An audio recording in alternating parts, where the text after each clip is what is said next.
My name is Audrey, and at 33 years old, I stood alone on a deserted dirt road in Connecticut, watching my stepmother drive away. It was exactly 2 hours after we lowered my father into the ground. As her black SUV disappeared into a cloud of thick gray dust, she truly believed she had finally destroyed me. She thought leaving me out there with no money, no phone, and no way home meant she had won the ultimate prize. But what Cassidy did not know was that I make a living hunting down corporate liars, and I had spent the last 15 years preparing for exactly this moment. Before I continue this story, let me know where you are watching from in the comments below. Hit like and subscribe if you have ever had to outsmart a toxic family member who severely underestimated your worth. Trust me, you will want to stick around to hear how I turned her cruelest victory into her absolute financial ruin. The nightmare began earlier that morning at the cemetery. The November air was bitterly cold, cutting through my thin black coat as the priest delivered his final prayers. My father, William, was a titan in the commercial real estate world. He built an empire from the ground up, but his health had failed him rapidly over the last few months. Standing across from his grave was my stepmother, Cassidy. She was dressed in pristine designer mourning clothes, wiping away invisible tears for the benefit of the wealthy business partners in attendance. Beside her stood her biological son, Trent, looking completely bored as he checked his luxury watch. They were the picture of a grieving family, but I knew the truth. They had been waiting for this day for years. As the crowd began to disperse, Cassidy walked over to me. Her face was a mask of gentle maternal concern, but her eyes were cold and calculating. She reached out and touched my arm. "Audrey," she said softly, her voice projecting just enough for the remaining guests to hear. "I know we have had our differences, but your father would want us to be civil today. Let me give you a ride to the airport. It is the least I can do." I should have known better. I had not lived under their roof since I was 18, when Cassidy convinced my father to send me away so Trent could have the spotlight. I built my own life in New York City from scratch. I paid my own way through college and clawed my way to the top to become a senior forensic accountant. I uncover corporate fraud and money laundering for a living. I read people and I read numbers. But in a moment of grief, I made a mistake. I agreed to get in her car. The second the heavy doors of her luxury vehicle clicked locked, the grieving widow act vanished entirely. Cassidy stared straight ahead as she merged onto the highway, her jaw set in a hard line. We drove in suffocating silence for 40 minutes, heading away from the city and deep into the rural outskirts of the state. I noticed the scenery changing from highway exits to dense woods and empty fields. "Where are we going?" I asked, keeping my voice perfectly level. "This is not the way to the airport." Cassidy did not answer immediately. Instead, she suddenly slammed her foot on the brakes. The heavy SUV swerved violently onto the shoulder of an abandoned logging road, kicking up a massive cloud of gravel and dirt. My seatbelt locked against my chest, knocking the breath out of me. Before I could even process what was happening, Cassidy threw the car into park and unbuckled her seatbelt. "Get out!" she snapped. Her voice was devoid of any emotion. I stared at her in disbelief. "We are miles from the highway, Cassidy. What are you doing?" I said, "Get out." She reached across the console, grabbed the handle of my passenger door, and shoved it open. The freezing autumn wind rushed into the heated cabin. With frightening speed, she grabbed my heavy suitcase from the back seat and hurled it out onto the muddy ground. Then she snatched my leather purse right off my lap. "Hey!" I shouted, grabbing for the strap, but she yanked it away. My phone, my wallet, and my identification were inside that bag. Cassidy looked me dead in the eye with a terrifying, victorious smirk. "This is where you get off, Audrey. You never belonged in our world anyway. The house, the money, and the business are all mine now. Do not bother coming to the reading of the will. You are getting absolutely nothing." She shoved my shoulder hard, forcing me backward out of the vehicle. My boots hit the wet dirt. Before I could regain my balance, she slammed the heavy car door shut and locked it. The engine roared as she slammed on the gas, speeding away and leaving me completely stranded in the middle of nowhere. I stood in the dust, shivering in the cold wind. Any normal person would have panicked. They would have cried or screamed or chased after the car, but I did none of those things. I just watched her taillights fade into the distance and allowed a small cold smile to form on my lips. Cassidy thought I was still that helpless 18-year-old girl she threw out 15 years ago. She had no idea who she was dealing with. I knelt down in the dirt and grabbed my left boot. It was a custom-made leather boot designed specifically for my line of work. I dug my fingernail into a hidden seam near the thick heel and unzipped a concealed compartment. From the hollow sole, I pulled out two items: a fully charged encrypted satellite phone and a heavy black metal credit card. As a forensic accountant who deals with dangerous corporate criminals, I learned a long time ago never to leave my survival in a single handbag. I powered on the satellite phone and dialed a private number. It rang exactly twice before my assistant in New York answered. "I need a private extraction." I said, my voice steady and completely calm. "Send a helicopter to my current GPS coordinates immediately." "Understood, madam. Shall I have the pilot route you straight to the airport as planned?" I looked down the empty road and brushed the dirt off my black designer coat. "No," I replied. "Cancel my flight. Tell the pilot to take me directly to the law offices of my father's estate. I have a will reading to crash." I ended the call and slipped the heavy satellite phone back into the concealed compartment of my boot. The freezing Connecticut wind whipped my hair across my face, but I did not shield my eyes. I just stood there in the chilling silence, staring at the deep tire tracks Cassidy had left behind in the mud. She honestly thought this desolate road was my dead end. She thought stripping away my inheritance and leaving me stranded in the cold would break my spirit just like she tried to do 15 years ago. But she fundamentally misunderstood the woman she had just abandoned. When I was 18, Cassidy convinced my father that my ambitions were a liability to the family image. She whispered poison in his ear day after day, painting me as a rebellious, ungrateful child, while constantly propping up her biological son Trent as the dutiful, perfect heir. My father, whose mind was already clouding with the early signs of his illness, eventually surrendered to her relentless manipulation. I was given exactly 1 hour to pack a single bag. I was shoved out the massive oak doors of our luxury estate with nothing but a few $100s and the clothes on my back. I still remember the heavy metallic thud of that front door locking behind me. It was the sound of my family actively choosing to erase my existence. Most teenagers would have crumbled under that kind of rejection. I almost did. I slept in cheap motel rooms on the outskirts of the city and survived on instant noodles. But the anger burning inside my chest was a far better fuel than grief. I worked 3 exhausting jobs just to put myself through college. I studied late into the night until my vision blurred. I realized early on that the world is entirely run by money, and the people who control that money always leave a trail. That realization became my absolute obsession. I did not just want to build wealth. I wanted to understand the exact anatomy of greed. I wanted to know precisely how people like Cassidy dismantled the lives of others so I could learn how to dismantle them. That intense drive pushed me to the absolute top of my field. Today, I am the person federal agencies call when corrupt billionaires try to hide their stolen wealth. I am a senior forensic accountant. I spend my days tearing apart offshore shell companies, piercing corporate veils, and dragging financial criminals screaming into the light. My mind is a steel trap for numbers anomalies and hidden assets. I can trace a single misplaced decimal point through a dozen fake corporations straight to a secret bank account in the Cayman Islands. For the past decade, I had been quietly monitoring my father's commercial real estate company from the shadows. I watched Cassidy slowly and methodically tighten her grip on his assets while his health deteriorated.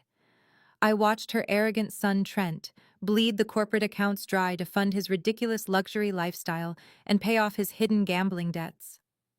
I tracked their wire transfers, their inflated expense reports, and their fraudulent tax filings. I knew their dark financial secrets far better than they knew them themselves. They thought they were untouchable masterminds, but to me, they were just sloppy amateurs, leaving a massive paper trail of financial crimes. The distant rhythmic thumping of helicopter rotors suddenly pulled me from my thoughts.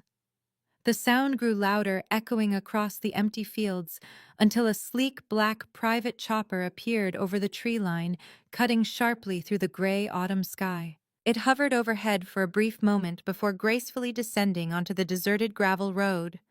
The powerful downdraft sent a violent storm of dead leaves and dirt swirling into the air, whipping against my black coat. The side door slid open, revealing a security contractor in a dark uniform.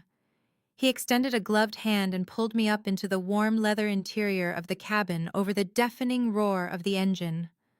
I strapped myself into the luxury seat, brushing the road dust off my sleeves. The doors slid shut, sealing us in a quiet, soundproof bubble. From the front seat, the pilot turned around looking at me through his aviator glasses and headset. He tapped a few buttons on his navigation panel before glancing back. "We have clearance for takeoff and the flight plan is locked in," he said over the internal intercom. "JFK Airport, Mom." I leaned forward toward the glass partition, my voice cutting through the radio static with absolute icy clarity. "No. Take me directly to my father's law firm. I have a will reading to crash." The flight from Connecticut to Manhattan took less than 30 minutes, but it gave me plenty of time to compose my thoughts.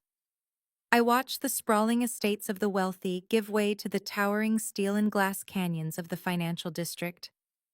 When the helicopter finally touched down on the private roof pad of the skyscraper, I did not hesitate. I stepped out into the biting wind and walked straight toward the executive elevator. I deliberately chose not to wash the dirt from my hands or brush the dried Connecticut mud from the hem of my coat. I wanted them to see exactly what they had tried to do to me, and I wanted them to know it had failed completely. The law offices of Harrison and Associates occupied the entire 50th floor of the building. It was a fortress of extreme wealth, decorated with polished mahogany floors, floor-to-ceiling windows, and intimidating silence. I strode past the bewildered receptionist, completely ignoring her stammered protests, and marched directly down the main corridor. I knew exactly which room they would be in. The primary conference room was reserved exclusively for the firm's highest-paying clients. Through the frosted glass walls of the conference room, I could see the blurry silhouettes of my supposed family. I paused for just a second to listen. Cassidy's trembling theatrical voice drifted through the heavy doors. "Oh, Mr. Harrison, it was just terrible." Cassidy was sobbing, holding a delicate crystal flute of champagne in one hand and pressing a balled-up lace handkerchief to her dry cheek with the other. Audrey was so overcome with grief at the cemetery that she simply broke down. She ran off down the road, screaming that she never wanted to see any of us again. I tried to follow her in the car, but you know how deeply unstable she has always been. She refused to get in. I think we should just proceed without her. William would have wanted us to handle his affairs quickly and quietly. I pushed the heavy oak doors open with enough force that they slammed hard against the walls. The sound echoed through the massive room like a gunshot. "That is a fascinating creative writing exercise, Cassidy," I said, stepping into the room. "But your timeline is a little off." The lawyer, an older man in a sharp gray suit, looked up over his reading glasses in absolute shock. Cassidy's fake tears instantly vanished. The color drained completely from her face as she stared at me like I was a demon rising from the grave. She lowered her handkerchief, her mouth slightly open, but no words came out. Sitting next to her was Trent, leaning back in an expensive leather chair with his feet arrogantly propped up on the polished wood. He nearly choked on his champagne when he saw me.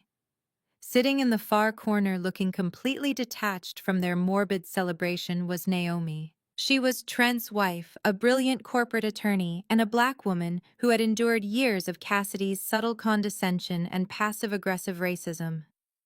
Naomi sat with her posture perfectly straight, her dark eyes analyzing everything in the room, while her husband completely ignored her presence. She was the only person who did not look surprised to see me. "I am not sure which woods you are referring to, Cassidy." I continued walking slowly toward the massive table. "But as you can see, I am perfectly stable, and I am absolutely ready to proceed." I pulled out the heavy leather chair directly opposite her and sat down, crossing my legs. I deliberately rested my mud-stained boots on the edge of the table right next to Trent's polished designer shoes, leaving a visible trail of dirt on the pristine wood. Trent quickly dropped his feet to the floor, his face flushing with anger. "You have a lot of nerve barging in here looking like a vagrant," he snapped, slamming his glass down. "This is a private legal proceeding. You should be removed by building security immediately." I turned my gaze to him, keeping my expression utterly blank. "This is the reading of my father's last will and testament, Trent. The only person sitting at this table who does not share a single drop of his blood is you. So if anyone is going to be escorted out by security, it will be the man drinking vintage champagne on the day of his stepfather's funeral." From the corner of my eye, I saw the faintest trace of a smirk cross Naomi's lips, before she quickly masked it with a neutral, professional expression. She picked up her heavy silver pen and clicked it twice, a sharp metallic sound that seemed to slice right through the suffocating tension in the room. Mr. Harrison cleared his throat loudly, shuffling the thick stack of legal documents nervously in front of him. "Well," he began, his voice slightly shaky as he looked between me and Cassidy. "Now that all the primary beneficiaries are physically present, I suppose we can officially begin." He reached across his desk for a heavy brass letter opener. Trent leaned forward, resting his elbows aggressively on the table, and sneered at me. "Look who survived the hike," he whispered maliciously. "Let us get this over with so you can go back to whatever pathetic apartment you crawled out of." Mr. Harrison adjusted his glasses, cleared his throat one more time, and unsealed the heavy envelope containing my father's final wishes. The heavy parchment paper crackled loudly in the suffocating silence of the conference room. Mr. Harrison adjusted his reading glasses and began to read my father's final wishes. He bypassed the standard legal preamble and went straight to the distribution of the primary assets. The tension in the air was so thick you could cut it with a knife. Cassidy sat leaning forward, her manicured hands tightly clasped on the polished mahogany table, her eyes fixed on the lawyer with hungry anticipation. To my wife, Cassidy, I leave my controlling interest, equating to 90% of the shares in the William Commercial Real Estate Group. This includes all operational authority over our current portfolio of 10 commercial properties located throughout the state. Cassidy let out a long, dramatic sigh of relief, pressing her hand against her chest, as if she had just survived a terrible ordeal. She looked over at me with a sickeningly sweet smile of utter triumph. It was a corporate empire valued at over $150 million, handed over to a woman whose only actual business experience was spending other people's money. Mr. Harrison continued without pausing. "To my stepson, Trent, I leave the primary family residence located in Fairfield County, Connecticut, along with all its furnishings and the vehicles currently housed on the property." Trent pumped his fist slightly under the table, a smug grin spreading across his face. He had just inherited a $15 million mansion that he did not work a single day of his life to earn. He leaned back in his expensive leather chair, looking at me like I was a peasant who had wandered into a royal court. Then the room fell completely silent. Mr. Harrison stopped reading. He looked down at the paper, then looked up at me with an expression of deep discomfort. He cleared his throat nervously and shifted in his seat. "And to my biological daughter, Audrey." Mr. Harrison read, his voice dropping an octave. "I leave a one-time cash disbursement of $10,000. Cassidy actually laughed out loud. She quickly covered her mouth, pretending to cough, but the sheer delight in her eyes was unmistakable. $10,000. In their world, that was the equivalent of pocket change. It was what Cassidy spent on a single weekend shopping trip in Paris. It was a calculated insult designed to remind me of exactly how little I meant to him. Mr. Harrison held up his hand to signal he was not finished. "There is one more item directed to Audrey," he said, reaching into his suit pocket. He pulled out a small sealed manila envelope and slid it across the long table toward me. "Furthermore, I leave Audrey the contents of Safety Deposit Box 818 at the main branch of Chase Bank in Manhattan. Included in this envelope is the physical key. I did not touch the envelope right away. I just stared at it. $10,000 and a mysterious box. Trent could no longer contain himself. He burst into loud, arrogant laughter, slapping the table with his hand. Wow, he mocked, shaking his head. 10 grand and a rusty key to a metal box. That is poetry right there. You really hit the jackpot today, Audrey. With that 10 grand, you might finally be able to pay off a fraction of those pathetic student loans you are always working so hard to clear. I kept my face completely emotionless. As a forensic accountant, I knew better than to react to a provocation before I had all the data. A safety deposit box was a secure offline location. People did not use them to store worthless trinkets. They used them to hide things they did not want anyone else to find. You should take the money and be grateful. Trent continued, his voice dripping with condescension. He reached into the inner pocket of his tailored suit jacket and pulled out a sleek designer money clip. He peeled off a crisp $100 bill and casually tossed it across the table. It fluttered through the air and landed right next to my mud-stained boots. Here is a little extra for cab fare back to whatever shoebox apartment you live in. We would not want you walking the streets of New York in those dirty shoes. Cassidy placed a hand softly on her son's arm, playing the role of the generous victor. Now, Trent, be kind. It is a difficult day for her. She turned her icy gaze to me. I think it is best if you leave now, Audrey. We have highly confidential corporate business to discuss with Mr. Harrison regarding the transition of my company. At the far end of the table, Naomi suddenly pushed her chair back. The harsh scraping sound against the hardwood floor drew everyone's attention. She stood up, smoothing the skirt of her immaculate designer suit. Her face was set in a mask of pure, cold disdain. She looked down at me with an expression of absolute disgust that sent a chill through the room. It is suffocating in here, Naomi said, her voice sharp and completely devoid of any sympathy. I am not going to sit around and watch the charity case beg for more scraps. I am leaving. Naomi grabbed her sleek leather briefcase from the floor and threw her designer coat over her arm. She did not look back at her husband or her mother-in-law. She simply began walking toward the heavy oak doors at the back of the conference room. To reach the exit, she had to walk directly past my chair. Cassidy let out a dramatic sigh, shaking her head. You must excuse Naomi, Mr. Harrison, she said, waving her hand dismissively. She has always been overly dramatic, and frankly a bit unstable. Trent simply rolled his eyes, taking another long sip of his vintage champagne, completely ignoring his wife's departure. I kept my gaze fixed straight ahead as Naomi approached. Her heels clicked sharply against the polished hardwood floor. As she drew level with my chair, she deliberately veered to the side. Her hip forcefully slammed into my shoulder. The impact was harsh and sudden, knocking me sideways and causing my arm to drop to my lap. Take your pennies and leave, Orphan Naomi snapped. Her voice was loud, echoing off the glass walls, dripping with such intense venom that Mr. Harrison actually jumped in his seat. It was the perfect distraction. In the exact fraction of a second when her body completely blocked the sightline of Cassidy and Trent, I felt something entirely different from hostility. Her hand brushed quickly and precisely against my open palm, resting on my leg. Her long, elegant fingers pressed a tiny square of folded paper firmly into my skin. My reflexes kicked in instantly. I closed my fist tight, concealing the paper before anyone could blink. I did not flinch. I did not look down. I played my part flawlessly. Watch where you are stepping, Naomi, I said, shooting her a cold, piercing glare.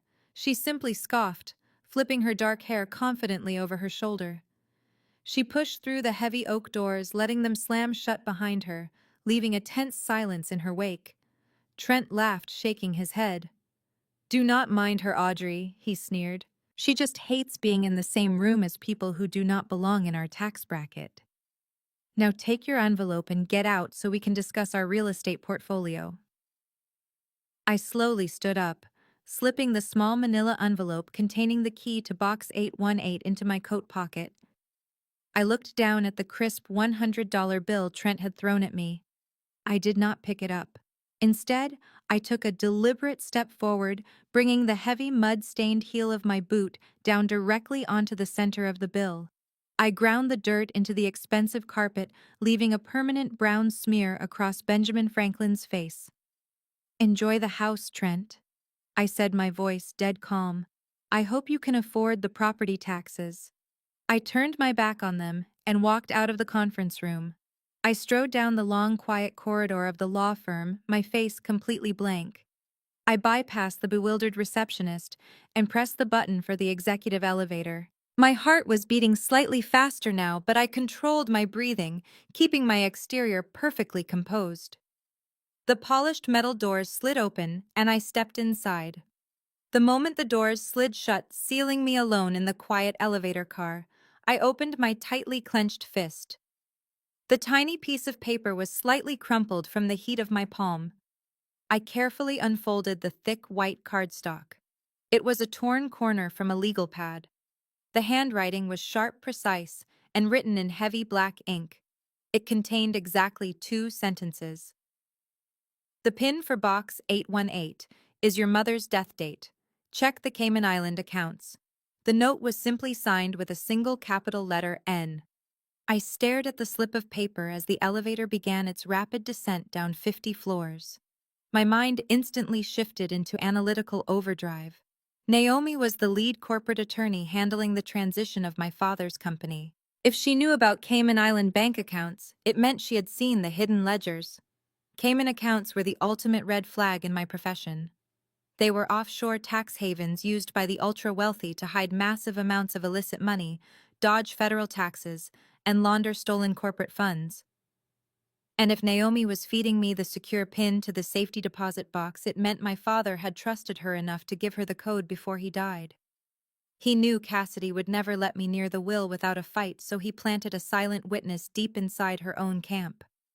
Naomi was not just a disgruntled daughter-in-law acting out of spite.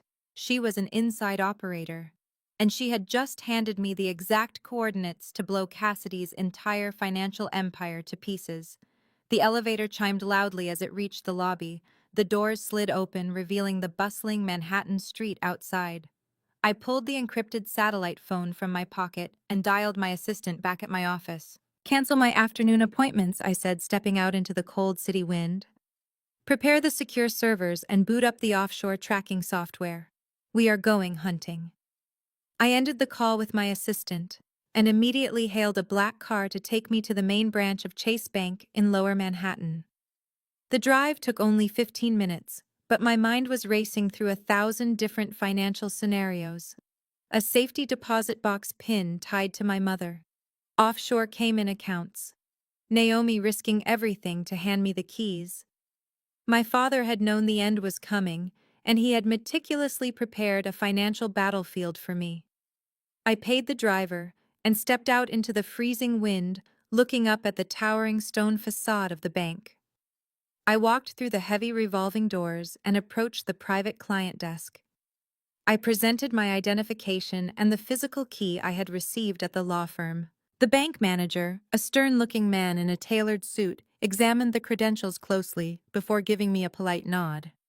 He escorted me to a private elevator that descended deep beneath the bustling city streets. When the doors opened, the air grew noticeably cooler. We walked down a long, silent corridor lined with thick steel vault doors.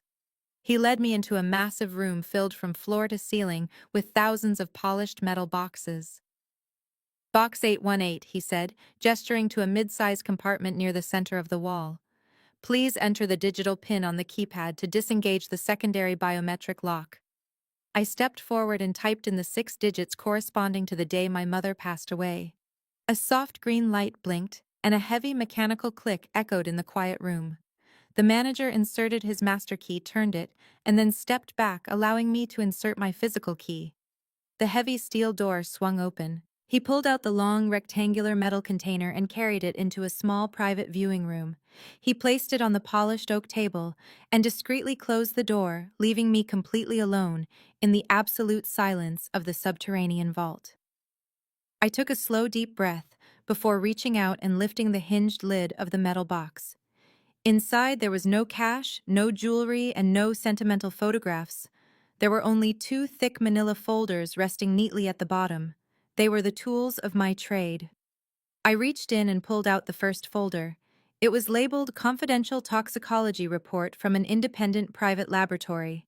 I opened the cover and began to scan the dense medical data. My father had a severe heart condition and relied on a very specific daily medication to keep his heart rhythm stable. But as my eyes tracked down the columns of numbers highlighting his blood serum levels over his final 3 months, a sickening pattern emerged. The concentration of the life-saving drug had inexplicably plummeted. In its place were high traces of a heavy sedative that actively suppressed cardiac function. Someone had been systematically replacing his capsules, and only one person was responsible for administering his daily medications. Cassidy. The air in the tiny viewing room suddenly felt incredibly thin. Cassidy did not just manipulate my father into signing over his empire.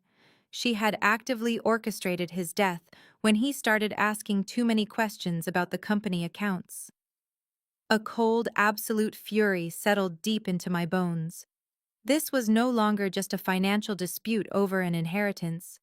This was a murder investigation, and I had the smoking gun right in my hands. I carefully set the toxicology report aside and picked up the second folder. It was surprisingly heavy bound with thick legal twine and stamped with an official state notary seal. I opened it and stared at the title page printed in bold black ink. It read, Blind Land Trust Agreement. As a forensic accountant, I deal with complex corporate structures every single day. I know exactly how to strip away the confusing legal jargon to find where the actual money is buried. I began flipping through the pages, scanning the core clauses, the transfer dates, and the beneficiary designations. The document was executed exactly 3 years ago, long before my father's mind began to fade. It detailed the creation of an ironclad, irrevocable trust designed to hold real estate assets in complete secrecy. I followed the asset schedules listed in the back of the document, mapping the properties to the corporate structures I knew my father owned. Then I read the final execution clause, and all the breath left my lungs in a sharp gasp. I had to read the paragraph 3 times to make sure my eyes were not deceiving me. The William Commercial Real Estate Group, the company Cassidy had just inherited, owned 10 massive skyscrapers in Connecticut. But according to this legal document, the company did not own the actual dirt those skyscrapers were built on. My father had quietly severed the land from the buildings and transferred the ground titles directly into this blind trust. And the sole beneficiary and executor of that trust was me. Cassidy owned the bricks, but I owned the earth beneath them. My father did not leave me nothing. He left me the master key to everything. While I was sitting in that underground bank vault holding the key to her total destruction, Cassidy was busy measuring the drapes in my father's corner office. She had wasted absolutely no time. The ink on the death certificate was barely dry before she moved her imported leather furniture into the executive suite on the top floor of the William Commercial Real Estate Group. She sat behind his massive mahogany desk, spinning in his heavy leather chair and sipping a glass of expensive champagne. The feeling of absolute power was intoxicating to her. She had spent the last decade playing the role of the devoted, supportive wife. Now she was finally the undisputed queen of the castle. The very first order of business on her agenda was a complete corporate purge. She pressed the silver intercom button and summoned the head of human resources. Cassidy handed over a thick stack of termination notices she had prepared weeks in advance. Within 2 hours, she had systematically fired every single loyal executive my father had employed for the last 20 years. The chief financial officer, the vice president of operations, and the entire senior advisory team were all handed cheap cardboard boxes. They were escorted out of the glass building by armed security guards in front of the entire staff. Cassidy did not want anyone around who actually knew how to read a balance sheet or question a missing invoice. She immediately replaced the seasoned executives with a team of highly paid sycophants. Their only job was to blindly approve her fraudulent expense reports and prepare the company for a massive buyout. She had secretly brokered a deal to sell the entire commercial real estate portfolio to a global megacorporation for $120 million. The historic merger was scheduled to be signed at a lavish gala in just a few weeks. All she had to do was keep the corporate shell looking highly profitable until the buyers signed the final contract. Just as she was admiring her new kingdom, the heavy glass doors to the office swung open. Trent strolled in, twirling a shiny set of keys on his finger. He looked incredibly pleased with himself, acting as if he had built the entire company with his own two hands. He walked over to the floor-to-ceiling window and pointed down at the busy Manhattan street below. "Take a look at the new company car, Mother," he said, a massive, arrogant grin spreading across his face. Cassidy stood up and walked over to the window. Parked illegally in the executive loading zone directly blocking the main entrance was a brand new cherry red Ferrari. It gleamed aggressively in the afternoon sun, drawing stares from everyone walking by. It was a $400,000 machine, purchased purely for vanity. "Tell me you did not use the corporate operating account to buy that car, Trent," she scolded him, but her voice lacked any real authority. "We need the cash reserves to look completely solid for the acquisition audit. The buyers are sending their people to review the books next week." Trent simply waved his hand dismissively and threw his coat onto the leather sofa. "Relax, Mother. I set it up as a long-term corporate lease under the marketing and promotional budget.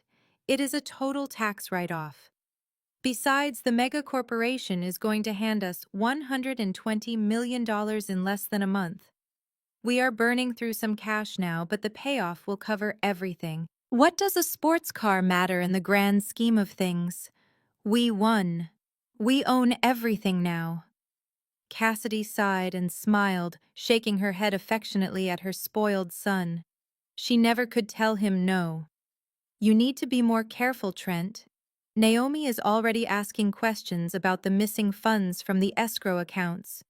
Your wife is a brilliant corporate attorney. She handles all our internal contracts. She is definitely not stupid, and I do not trust her." Trent laughed out loud, pouring himself a large glass of champagne from the crystal bottle on the desk. "Naomi does whatever I tell her to do," he sneered, taking a long drink. "She knows her place in this family. She is just lucky I married her and pulled her out of that miserable public defender office. She will keep her mouth shut and process the merger paperwork just like a good little employee. If she gives me any trouble, I will just cut off her credit cards." Cassidy nodded slowly, returning to her desk feeling completely invincible. "She had successfully eliminated my father without raising any police suspicion.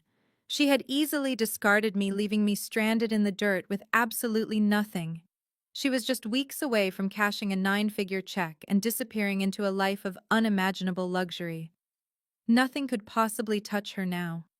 She opened her private laptop to check the balance of her personal offshore accounts. She wanted to verify that the latest massive wire transfer from the corporate reserve had safely cleared into her hidden Cayman Islands trust. She clicked the encrypted banking icon on her desktop and entered her secure 16-digit password.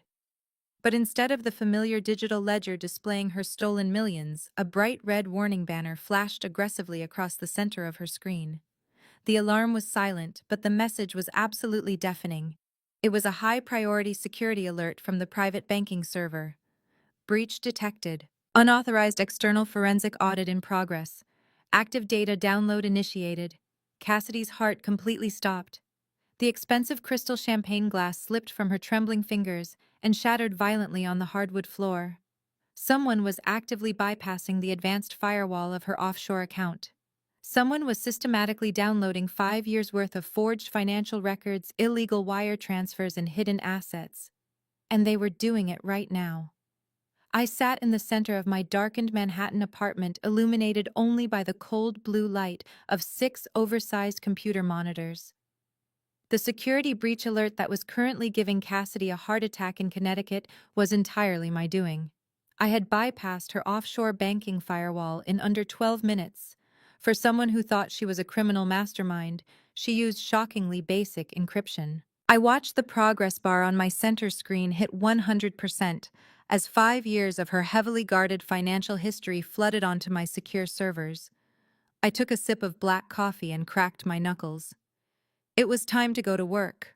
I pulled up the primary ledger for the William Commercial Real Estate Group on my left screen and cross-referenced it with Cassidy's private Cayman Islands Trust on my right. As a forensic accountant, I do not just look at raw numbers. I look for the story the numbers are desperately trying to hide. Fraud always leaves a signature. I began to track the digital footprints of every single dollar that had moved through my father's company since his health started declining. I ran automated scripts to highlight anomalies in vendor payments, offshore wire transfers, and sudden spikes in operational expenses. The pattern emerged almost instantly, painting a picture of absolute corporate rot. Cassidy was not just stealing from the company, she was executing a highly coordinated financial shell game. I traced a series of massive wire transfers disguised as payments to independent contractors for property maintenance, structural upgrades, and luxury renovations.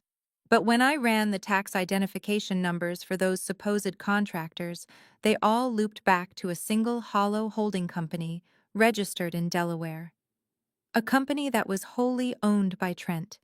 They were bleeding the corporate operating budget dry and funneling the cash directly into their own pockets to fund his luxury cars and her endless designer lifestyle. But petty embezzlement was not enough to put them away for life. I needed to see the bigger picture.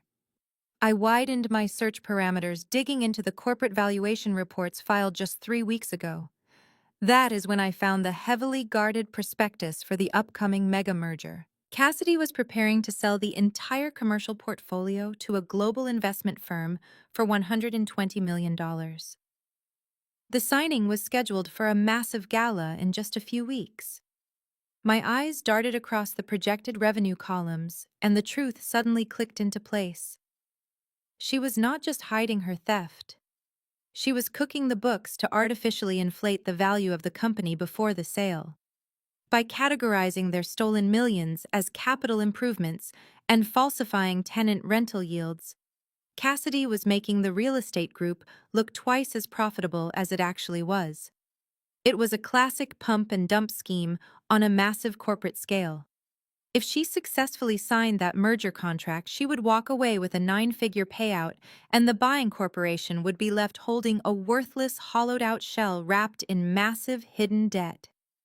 The digital evidence I had just acquired was damning, but I knew how the legal system worked. In a federal court, high-priced defense lawyers could argue that these were simply accounting errors or mismanaged funds authorized by my late father. To trigger an immediate raid by the Federal Bureau of Investigation and completely destroy the merger, I needed more than just digital spreadsheets. I needed undeniable physical proof of intent. I needed the internal corporate authorizations. I needed the documents bearing Cassidy's forged signatures and Trent's fraudulent approvals. I leaned back in my ergonomic chair, staring at the wall of glowing data. Those physical contracts were locked away in the highly secure human resources and legal departments at the company headquarters. If I tried to hack into the internal corporate mainframe to get them, the system would immediately alert Cassidy, and she would shred the physical files before I could even file a police report. I needed someone on the inside, someone with high-level security clearance who handled the company contracts every single day, someone who already hated Cassidy and Trent just as much as I did. I picked up my encrypted satellite phone from the desk. I opened a secure messaging application that routed through 3 different international proxy servers, making the communication completely untraceable. I typed in the number from the tiny folded note I had received at the law firm earlier that afternoon. I kept the message incredibly brief and straight to the point. I have the offshore accounts, but I need the wet signatures on the internal Delaware contracts. Name the time and place. I hit send and watched the encrypted text fly silently through the digital void straight to Naomi. I parked my unmarked rental car 2 blocks away from a rundown diner on the dark industrial edge of the city. The neon sign buzzed loudly above the entrance, casting a flickering red glow over the wet pavement. I pulled my coat tightly around my shoulders and walked inside. The smell of stale coffee and cheap fried food hit me instantly. The place was completely empty, except for one person sitting in the very back booth hidden in the shadows. Naomi was wearing a dark, heavy trench coat over her expensive tailored suit. Her posture was completely rigid, her eyes rapidly scanning the dark parking lot through the greasy window. I slid into the cracked vinyl booth across from her. She did not bother with any polite pleasantries. "Did anyone follow you?" she asked, her voice low and incredibly tight. I shook my head, resting my hands on the table. I took 3 different subway lines and a cash cab before I rented a car under a false name. "We are completely clean, Naomi. Nobody knows we are here." Naomi exhaled slowly, the intense tension in her shoulders dropping just a fraction. She reached deep into her coat pocket, but kept her hand hidden beneath the table. I looked at her, studying the deep exhaustion behind her sharp, intelligent eyes. "Why are you doing this, Naomi?" I asked, keeping my voice perfectly level. "You are legally married to Trent. If Cassidy goes down and the entire company collapses, Trent loses absolutely everything. That means you lose everything too. You are the lead corporate attorney for the firm. You could have just walked away and kept your hands entirely clean." Naomi let out a bitter, hollow laugh that did not reach her eyes. She leaned forward, resting her arms on the sticky table. "You actually think I care about Trent's money, Audrey? You think I want any part of that poisoned blood money? Let me tell you exactly what my life has been like for the past 5 years, trapped inside your stepmother's perfect little white picket fence empire." I stayed completely silent, letting her speak. I graduated at the absolute top of my class from Columbia Law. Naomi continued, her voice hardening with absolute surgical precision. "I am a brilliant corporate attorney, but to Cassidy and Trent, I am nothing but a convenient prop. I am the diversity hire they parade around when the board members ask uncomfortable questions about corporate culture. And behind closed doors, I am treated like the absolute help." She looked down at her hands, shaking her head slowly. "Do you know how many times Cassidy has asked me to fetch her coat or pour coffee for the junior executives at senior board meetings? Do you know how many times she has complimented me on being so remarkably articulate for someone of my background? The daily microaggressions, the constant condescension, the subtle racism woven into every single interaction in that house. Trent never once defends me. He just laughs along and tells me to stop being so overly sensitive. He married me because he liked the idea of a smart, beautiful black wife on his arm to make him look modern and progressive. But in reality, he expects me to be his obedient little servant." I felt a cold, hard knot of anger form deep in my stomach. I knew Cassidy was an absolute monster, but hearing the systematic psychological abuse she inflicted on Naomi made me want to burn her corporate empire down even faster. "I spent the first 2 years trying to prove my actual worth," Naomi said, her eyes burning with fierce, unapologetic intensity. "I thought if I just worked harder, if I drafted the most airtight corporate contracts, if I saved them millions in legal loopholes, they would finally respect my intellect. But then your father got sick, and I saw exactly what Cassidy was planning to do to you and to the company." Naomi finally pulled her hand from beneath the table. She placed a small black encrypted flash drive on the scratched Formica surface right between us. "When Cassidy started creating those fake Delaware holding companies, she needed someone to draft the legal framework," Naomi explained, tapping the flash drive with her polished fingernail. "She thought I was just a highly paid secretary who would blindly process the paperwork without ever asking any questions. She thought I was too intimidated by her to read the fine print. But I read every single word, Audrey. I tracked every single dollar. I looked down at the tiny piece of plastic holding the absolute key to their total destruction." "What exactly is on this drive?" I asked. "Everything," Naomi replied, without missing a single beat. "Every fraudulent expense report. Every illegal wire authorization sent to the Cayman Islands. But most importantly, it contains the high-resolution optical scans of every single wet signature Cassidy and Trent put on those illegal contracts.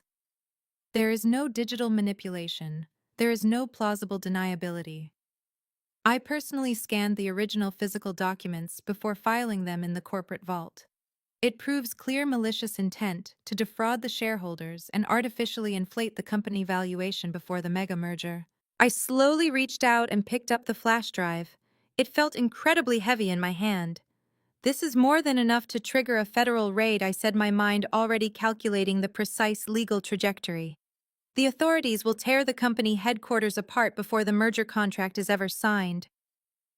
Naomi leaned back in the vinyl booth, a look of profound relief washing over her face. She had carried this toxic secret for years, and now she was finally handing the burden over to someone who could actually destroy the monster who created it. I have given you the offshore accounts, and now I have given you the physical proof, Naomi said, her voice dropping to a deadly serious whisper. This is the bullet, Audrey. Now you just need to pull the trigger. I left the diner with the flash drive securely tucked into the hidden pocket of my coat. The cold night air felt different now. It felt like absolute victory. I drove back to my secure apartment in Manhattan, locked the heavy deadbolts behind me, and immediately booted up my primary workstation. When I inserted the drive, the decryption software ran for a few tense seconds before the files populated across my monitors. Naomi had delivered exactly what she promised. There, in crisp, high-resolution optical scans, were the physical contracts. Cassidy and Trent had signed their names in bold blue ink right next to the fraudulent financial declarations. It was the undeniable physical proof of a massive criminal conspiracy. I spent the next 4 hours building the perfect digital execution file. As a senior forensic accountant, I knew exactly how federal prosecutors liked their evidence packaged. I did not just send them raw data. I built a comprehensive timeline cross-referencing the forged signatures with the offshore Cayman Island wire transfers and the artificially inflated corporate valuations. I laid out the entire $120 million pump and dump scheme so clearly that a first-year law student could have won the conviction. At exactly 2 in the morning, I opened a secure, encrypted communication channel to a senior director I frequently worked with at the Federal Bureau of Investigation Financial Crimes Division. I attached the massive data packet along with a secondary secure file directed to the Internal Revenue Service Criminal Investigation Unit. I typed a brief message. Here is the complete evidence package for wire fraud, tax evasion, and corporate embezzlement at the William Commercial Real Estate Group. The flight risk is extremely high. I recommend freezing all associated accounts immediately upon execution of warrants. I hit send and watched the progress bar turn green. The trap was officially set. While I was meticulously dismantling her entire life, Cassidy was busy planning the party of the century. Over the next week, the corporate world was buzzing with the news of the upcoming mega merger. Cassidy had officially announced that the global investment firm had agreed to the $120 million buyout. But simply signing the documents in a quiet boardroom was not enough for her massive ego. She needed an audience. She needed everyone in her wealthy social circle to witness her ultimate triumph. She rented out the grand ballroom at a luxury hotel, sparing absolutely no expense. She ordered thousands of imported white orchids, hired a world-renowned symphony orchestra, and invited every major business reporter in the city to cover the historic signing ceremony. Trent was already giving arrogant statements to the press, posing for magazine covers, and talking about his brilliant future as an independent venture capitalist. They were completely blinded by their own greed, utterly unaware that the federal government was quietly building a massive steel cage around their entire empire. 4 days before the scheduled event, a bonded courier knocked on the door of my apartment. He handed me a thick, heavy envelope made of expensive cream-colored cardstock, sealed with custom gold wax. I took it back to my kitchen counter and broke the seal. Inside was a VIP all-access pass to the merger gala. Cassidy simply could not resist the urge to be cruel. She had gone out of her way to track down my secure address, just to twist the knife one last time. Clipped to the glossy invitation was a handwritten note on her personal stationery. The handwriting was elegant, but the message was pure venom. Audrey, I thought you should be there to witness history. Come watch me sell your daddy's legacy. Wear something nice for the cameras. Cassidy. I stared at the note, feeling a deep, cold calm wash over me. She wanted to humiliate me on the biggest stage possible. She wanted me to stand in the back of the room and watch her walk away with my father's empire, while the cameras flashed, and the elite applauded her genius. She had built a magnificent towering pedestal for herself right in the center of New York City.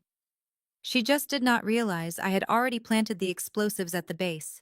I picked up my thick black pen, I flipped the elegant RSVP card over, and pressed the ink firmly into the expensive paper. I checked the box that indicated I would be attending. Underneath it, I wrote a very short reply, RSVP. Yes, I would not miss the grand finale for the world.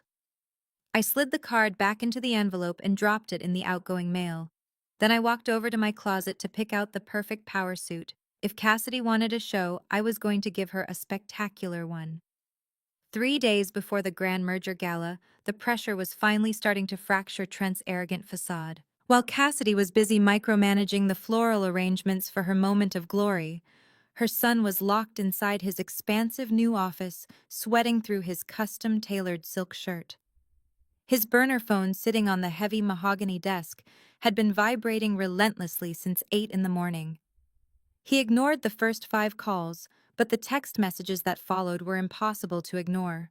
They were from a very dangerous syndicate of high-stakes bookies operating out of Atlantic City. Trent had a severe gambling addiction that he had carefully hidden from his mother for years. He had bet heavily on underground sports syndicates, assuming the corporate merger money would arrive in time to cover his massive losses. But the bookies were done waiting. The final message was painfully clear. He owed $2.5 million by midnight, or they were going to pay a highly publicized visit to the gala. Trent paced the length of his office, frantically running a hand through his perfectly styled hair. He was completely trapped. He had already drained his personal trust fund to buy the Ferrari and fund his extravagant lifestyle. The corporate reserve accounts were locked down tightly pending the final merger audit. If he asked Cassidy for the money, she would absolutely lose her mind and potentially cut him out of the new venture entirely. The heavy glass door to his office quietly clicked open. Naomi walked in carrying a stack of legal folders. She took one look at his pale, panicked face and instantly knew the trap was primed. She had been monitoring his frantic phone activity all morning, waiting for the perfect moment to strike. She closed the door behind her and walked over to his desk, her expression perfectly molded into one of gentle, wifely concern. "You look terrible, Trent," she said softly, setting the folders down. "Is everything all right with the acquisition paperwork?" Trent jumped slightly, his eyes darting to his vibrating phone. "Everything is fine," he snapped defensively, wiping the sweat from his forehead. "Just dealing with some minor operational delays. Nothing you need to worry about." Naomi walked around the desk and placed a comforting hand on his shoulder. "You know you can talk to me," she murmured, keeping her voice smooth and entirely unthreatening. "I am the lead corporate attorney. If there is a sudden cash flow issue with one of our vendors or a temporary liquidity problem, I can draft a short-term internal promissory note. It is a completely standard procedure. We use the corporate operating capital as a bridge loan and repay it the second the merger funds clear on Friday. No one ever has to know." Trent froze. He looked up at her, his panicked mind desperately grasping at the lifeline she had just casually tossed into the water. A short-term internal loan. It sounded so clean, so professional. "Are you saying I could authorize a direct wire transfer from the holding company accounts today?" he asked, his voice trembling slightly with desperate hope. "Without triggering an automatic board review?" Naomi smiled warmly, nodding her head. "Exactly. As long as you categorize it under the emergency structural renovation budget for the Delaware properties, the automated accounting software will process it as a standard vendor payment. I can even generate the vendor invoice for you right now, so the paper trail looks completely legitimate. You just have to sign the wire authorization. By the time the auditors review the quarterly reports next month, the $120 million buyout will have deposited, and you can quietly replace the funds. It was a masterful psychological manipulation. She was handing him the exact weapon he needed to destroy himself while making him believe it was a shield. Trent let out a massive sigh of relief, a smug, arrogant smile returning to his face. He actually leaned forward and kissed her hand, completely oblivious to the cold calculation in her eyes. "You are a lifesaver, Naomi," he breathed, opening his laptop and logging into the secure corporate banking portal. "Draft that invoice immediately. I need to move $2.5 million right now." Naomi stepped back, allowing him clear access to the keyboard. She watched with cold satisfaction as he frantically typed in the offshore routing numbers the bookies had provided. He did not hesitate. He did not double-check the legal ramifications. His greed and fear completely blinded him to the massive digital footprint he was leaving behind. He navigated to the final authorization screen. The system prompted him for his unique biometric thumbprint and his digital signature to release the millions.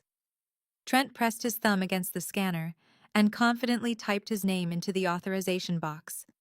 He clicked the bright green button to execute the wire transfer. He leaned back in his chair, letting out a loud, victorious laugh. "Done," he declared, closing the laptop. "Problem solved." But the problem was not solved. It was just beginning.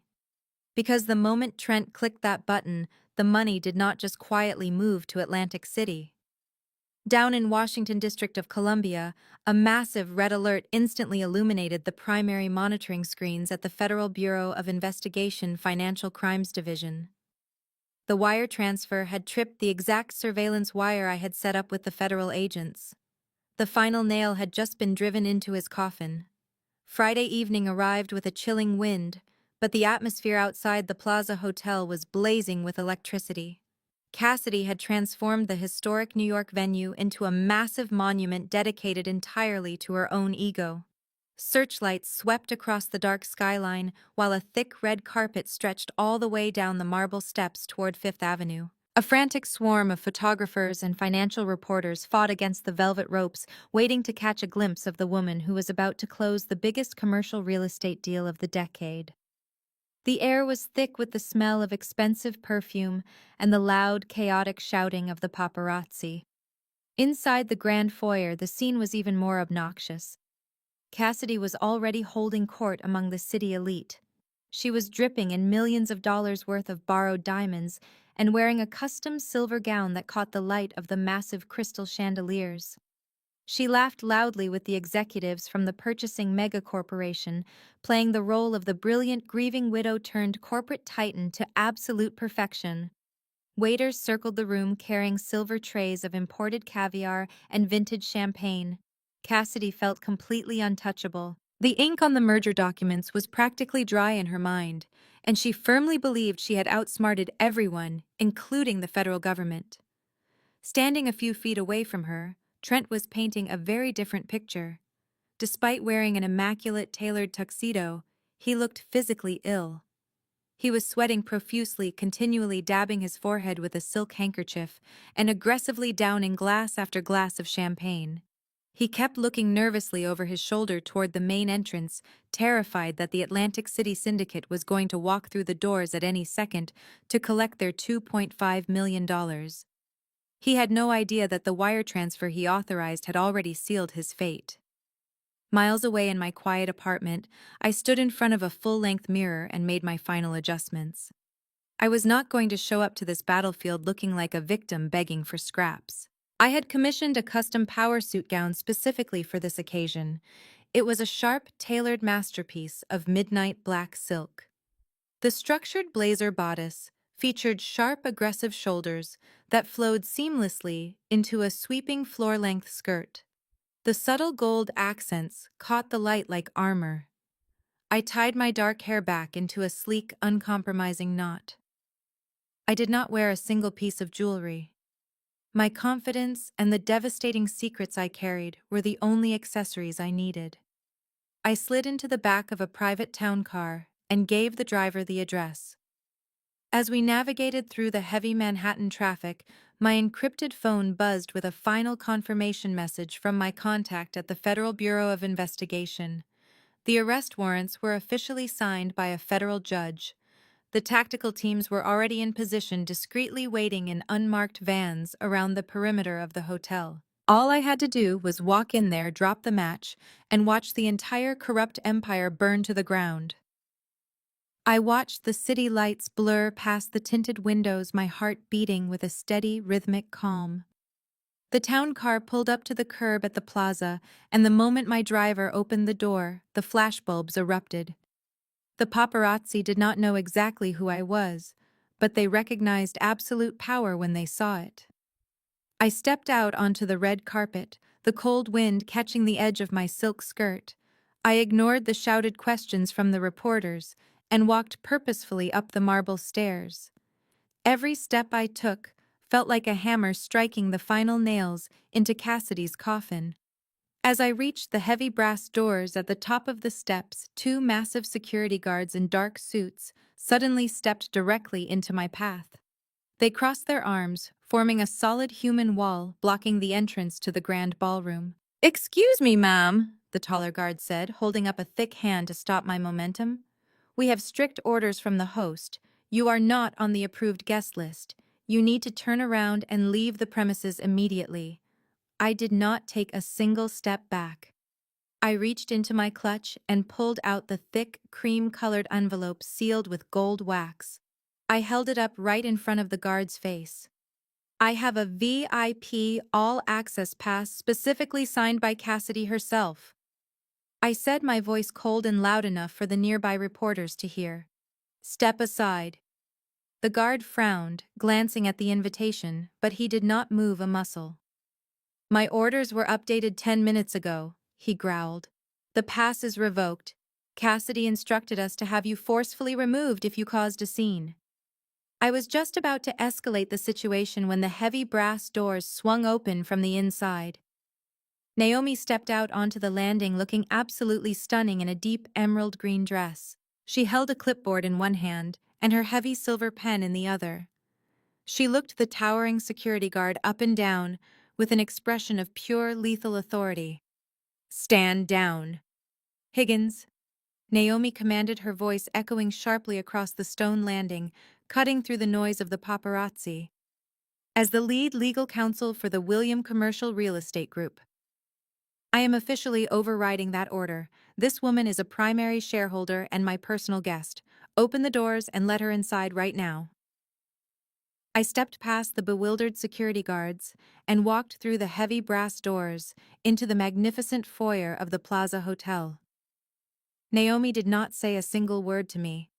We did not even exchange a smile. She simply gave a curt professional nod and turned her attention back to her clipboard, playing her role perfectly.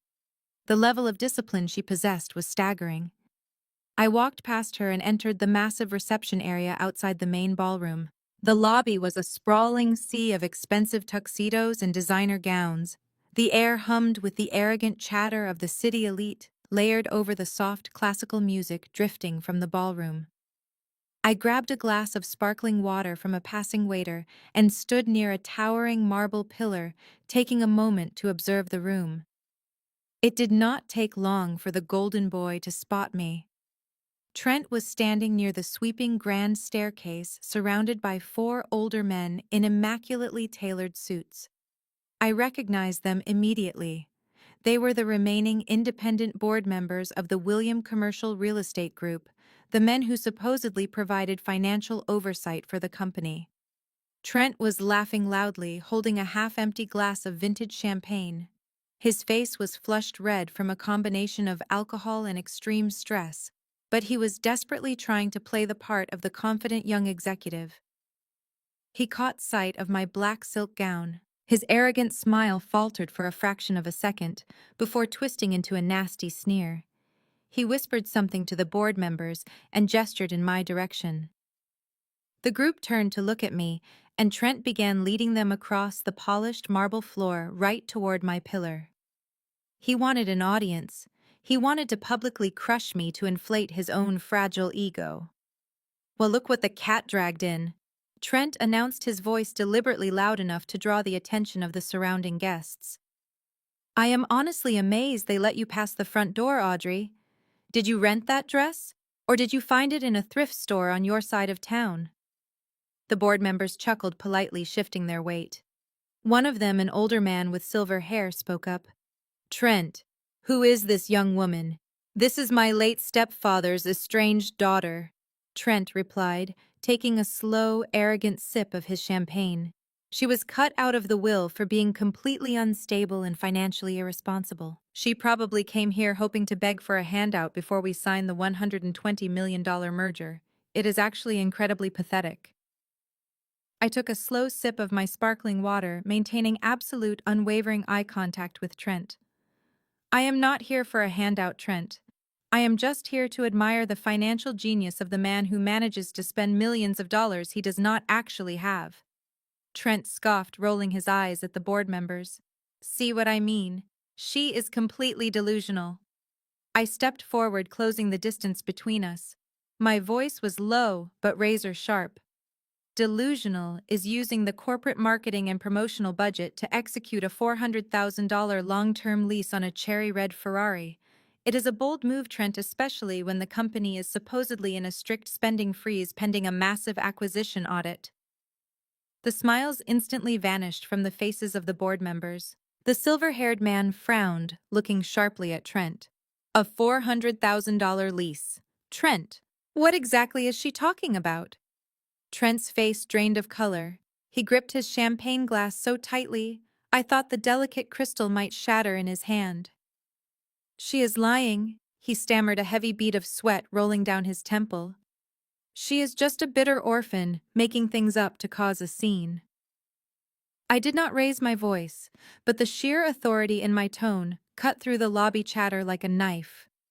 I am not lying about the Ferrari. And I am certainly not lying about the $2.5 million wire transfer you authorized this morning from the corporate holding accounts.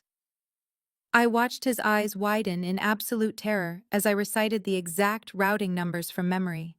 You categorized it as an emergency structural renovation for the Delaware properties. But we both know that money went straight to an offshore account controlled by an Atlantic City sports betting syndicate to cover your massive gambling debts. You are bleeding the company dry just hours before the biggest merger in its history. The silence that fell over the small group was completely deafening.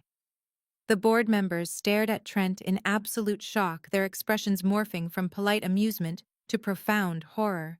The silver-haired man stepped back, shaking his head in total disbelief. $2.5 million, he whispered, his voice trembling with fury. Trent, tell me right now that this woman is lying. Tell me you did not steal company funds. Trent opened his mouth, but no sound came out. His chest heaved with panic as the walls closed in around him. Without saying a single word, he violently shoved past the board members, dropping his champagne glass onto the marble floor, where it shattered into 100 pieces. He stormed off into the crowded ballroom, desperately searching for his mother. I watched Trent disappear into the sea of expensive gowns and tailored suits, leaving the board members staring at the shattered crystal on the marble floor. I did not wait around to answer their frantic questions or watch the fallout of his panic. I had a much bigger target to hit, and the clock was rapidly ticking down to 0. I slipped away from the marble pillar and navigated through the outer perimeter of the crowded lobby, heading directly toward the restricted access corridors. The heavy velvet curtains muffled the sounds of the party as I stepped into the dimly lit hallway. Naomi had conveniently left the service elevator unlocked for me, which was a crucial part of our strategy. I stepped inside the metal box and pressed the button for the mezzanine level. This floor housed the primary audiovisual control booth, a secure room that commanded the lighting, sound, and projection systems for the entire grand ballroom. I needed absolute control of the environment to execute the final phase of my plan. The control booth was completely empty, just as Naomi promised it would be. The hotel technicians were all down on the main floor, managing the complex camera setups and lighting rigs for the massive press pool. I locked the heavy acoustic door behind me and walked up to the massive soundproof glass window. From this elevated vantage point, I had a perfect unobstructed view of the entire ballroom. It was a breathtaking display of excessive corporate wealth designed specifically to blind the buyers with sheer glamour.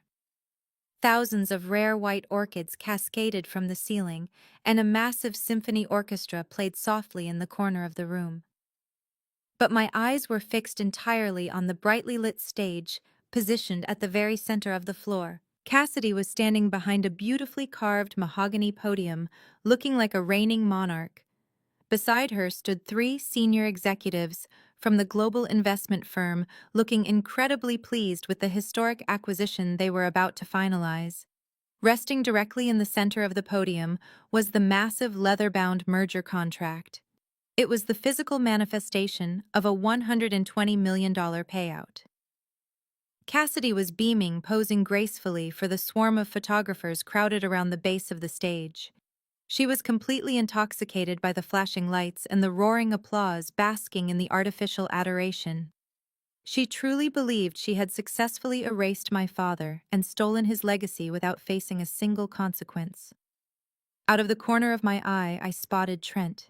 He was forcefully pushing his way through the dense crowd of reporters at the front of the stage, causing a noticeable disruption. His tailored tuxedo jacket was completely unbuttoned, and his face was slick with terrified sweat. A security guard actually had to put a heavy hand on his chest to stop him from physically climbing onto the platform. Trent waved frantically at his mother, desperately trying to get her attention. Cassidy finally noticed the commotion, but she just shot him a furious warning glare. She waved him off with a subtle flick of her wrist, keeping her perfect, brilliant smile locked directly onto the camera lenses. She was entirely consumed by her own vanity, refusing to let her son's sudden panic interrupt her coronation. The lead executive from the purchasing firm stepped up to the microphone.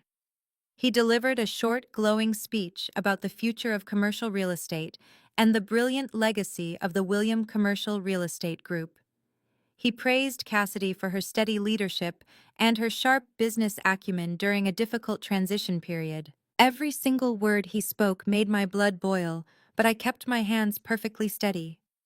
I reached into my silk clutch and pulled out the encrypted flash drive Naomi had given me at the diner. I plugged it directly into the primary projection console and booted up the presentation file I had meticulously prepared. I bypassed the standard hotel network and linked my feed directly into the massive digital projectors suspended from the ceiling. The system synced instantly, giving me total command over the enormous screens positioned directly behind the stage. Down on the floor, the executive finished his speech to a round of enthusiastic applause. He turned to Cassidy and gestured gracefully toward the open contract. Cassidy stepped forward, practically glowing with absolute triumph. A legal assistant handed her a heavy gold-plated fountain pen. The room grew quiet as the press pool readied their cameras for the historic shot. Cassidy looked out over the crowd, savoring the absolute peak of her power. She lowered her head, bringing the gold nib of the pen down toward the thick parchment paper. I reached forward and firmly pressed the master override button on the audio mixing board. I grabbed the primary microphone, pulling it close to my mouth. Just as the tip of Cassidy's pen touched the signature line, I flipped the switch. A massive, deafening screech of audio feedback blasted through the towering speakers, tearing violently through the grand ballroom. The sudden piercing noise caused everyone in the room to flinch. The executives covered their ears, and the orchestra completely stopped playing. Cassidy dropped the gold pen in absolute shock, leaving a dark ink stain spreading across the first page of the contract. The entire ballroom fell into a stunned, dead silence. I kept my voice perfectly calm and razor-sharp, allowing it to echo like thunder across the massive room. Before you buy that company, gentlemen, you might want to look at the real balance sheets. I brought my finger down hard on the execute key of my encrypted laptop. Up on the stage, the massive digital projectors suspended from the ceiling instantly shifted. The glowing, elegant logo of the William Commercial Real Estate Group vanished. In its place, a towering 50-foot display of undeniable financial treason illuminated the grand ballroom. The very first image was a high-resolution optical scan of Cassidy's private Cayman Islands trust account. The raw numbers were massive, and they were painted in bright red across the screen for every single person in the room to see. A collective gasp rippled through the sea of expensive tuxedos and designer gowns. The classical orchestra remained completely silent. The only sound in the room was the sudden frantic clicking of 100 camera shutters as the press pool immediately realized they were no longer covering a boring corporate merger. They were witnessing the live public execution of a massive federal crime. Cassidy spun around her silver gown, twisting violently around her ankles. She stared up at the massive screen, her jaw dropping in absolute horror. She frantically waved her arms at the hotel technicians standing near the edge of the stage, screaming at them to cut the power to the projectors. But they could not do a thing. I had completely bypassed their local network and locked the system behind a military-grade firewall. The show was entirely mine to direct. I tapped the spacebar, advancing to the next slide. The screen shifted to display the intricate web of Delaware holding companies. I used bright yellow digital highlighters to trace the massive wire transfers flowing directly from the corporate operating budget into the hollow shell corporations controlled entirely by Trent. I displayed the fraudulent vendor invoices they had used to disguise the theft. I showed the exact dates and the exact amounts, proving a clear, systematic pattern of embezzlement over the last 3 years. The 3 senior executives from the purchasing mega corporation stood frozen at the mahogany podium. They were highly intelligent men who evaluated financial risks for a living. It took them less than 10 seconds to process the data flashing on the screens behind them. They recognized the offshore routing numbers and the fake tax identification codes. Cassidy tried to salvage the situation. She turned back to the executives, a desperate manic smile plastered across her face. "Gentlemen," she stammered, her voice trembling wildly, "do not look at that. It is a complete lie. It is a fabricated presentation by a disgruntled, estranged relative. We have the official audited reports right here in this binder. Just sign the contract and we can have security remove this disruption." She reached out to hand the heavy gold fountain pen back to the lead executive, but he did not take it. He was staring directly at the third slide I had just pushed to the screen. This slide was the killing blow. It was the high-resolution scans provided by Naomi, the physical internal contracts authorizing the fraudulent property valuations used to artificially inflate the worth of the company before this exact merger. And right there at the bottom of the documents, blown up to massive proportions, were the wet signatures of Cassidy and Trent in unmistakable blue ink. It was absolute, undeniable proof of intent to commit corporate fraud. Down in the crowd, Trent stood completely paralyzed. His eyes were wide with sheer terror as the final slide flashed onto the screen. It was the digital receipt from the wire transfer he had authorized just that morning. $2.5 million sent directly from the corporate reserve account to an illegal Atlantic City gambling syndicate. The board members standing near him physically backed away as if he were carrying a highly contagious disease. The lead executive from the global investment firm slowly turned to look at Cassidy. The polite, professional demeanor he had maintained all evening was completely gone. His face was flushed dark red with absolute furious indignation. He realized that this woman had looked him dead in the eye, smiled, and confidently tried to rob his firm of $120 million. If he had signed that piece of paper, his own flawless career would have been destroyed, and his company would have inherited massive hidden debts. He looked down at the thick leather-bound merger contract resting on the podium. He picked up the heavy gold fountain pen that Cassidy had dropped just moments before. He did not hand it back to her. Instead, he threw it violently across the stage. It hit the polished wood floor with a sharp crack and skidded off the edge into the crowd. "This company is a fraudulent shell," he yelled, his voice booming with rage without the need for a microphone. "You are a criminal, Cassidy. The deal is off." The lead executive signaled to his legal team. Without another word, they turned their backs on Cassidy and marched directly down the stage stairs. Cassidy lunged forward, desperately reaching for the executive's sleeve, but he violently pulled his arm away. "Do not ever contact my firm again," he snapped, before disappearing into the chaotic sea of panicked guests. The grand ballroom instantly erupted into absolute pandemonium. The polite murmurs of the city elite transformed into loud shouts of shock and outrage. The independent board members of the William Commercial Real Estate Group were frantically pulling out their cell phones, calling their personal defense attorneys. They knew federal indictments were going to rain down on the entire corporate structure by morning. The press pool, sensing the story of a lifetime, pushed aggressively against the velvet ropes. Camera flashes fired like rapid strobe lights, capturing every single moment of the spectacular collapse. Through the massive glass window of the control booth, I watched Trent finally break. The arrogant golden boy who had laughed at my $10,000 inheritance was now sobbing openly near the grand staircase. He had his hands buried in his perfectly styled hair, completely paralyzed by the terrifying reality of his $2.5 million theft. But Cassidy was an entirely different breed of monster. Her initial shock only lasted for a few moments before her sheer narcissistic survival instincts kicked in. She watched the buyers leave and watched her $120 million payday vanish into thin air.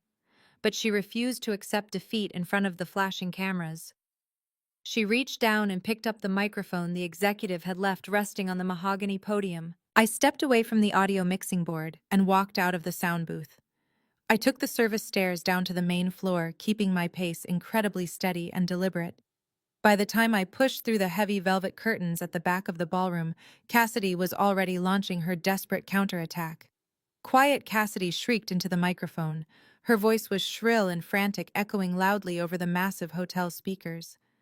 The sheer volume forced the chaotic crowd to lower their voices. The wealthy guests stopped scrambling for the exits, and the reporters quickly turned their lenses back to the stage, eager to capture her unhinged meltdown live on tape. Cassidy let out a loud, manic laugh, pacing back and forth across the polished wood floor of the stage. She pointed a trembling, manicured finger toward the back of the room, searching the dark shadows for me. "So what?" she screamed, her face flushed dark red with absolute furious rage. "The merger is dead." "Fine. Let them walk away. They are just cowards who do not understand aggressive corporate business tactics. But I still own the company. My name is on the legal charter. I hold 90% of the controlling shares, and I sit in the chief executive chair." She gripped the edges of the heavy mahogany podium, leaning forward like a cornered animal preparing to strike. "You hear me, Audrey? You thought you could completely destroy me with a few hacked spreadsheets and a slide presentation, but you failed. I still own the 10 luxury skyscrapers in this city. I own the concrete, the steel, and the glass. They are worth billions. I can take out a dozen new loans against those massive properties tomorrow and live like an absolute queen for the rest of my life. You get nothing. You are exactly what you have always been. You are still a broke, jealous orphan, Audrey." I stepped out from the shadows of the velvet curtains and walked directly into the blinding glare of the crystal chandeliers. The moment the crowd saw me approaching, they parted like the Red Sea. Men in expensive tailored tuxedos and women in gorgeous designer gowns quickly scrambled to get out of my way, whispering frantically as I walked straight down the center aisle. My black silk power suit caught the bright lights, but my expression remained as cold as ice. I did not look at the flashing cameras. I kept my eyes entirely locked on the desperate woman standing on the stage. Cassidy saw me walking toward her, and her manic, confident smile instantly faltered. "Arrest her!" she yelled, pointing the microphone directly at me. "Security, remove this woman from my private event right now. She is trespassing."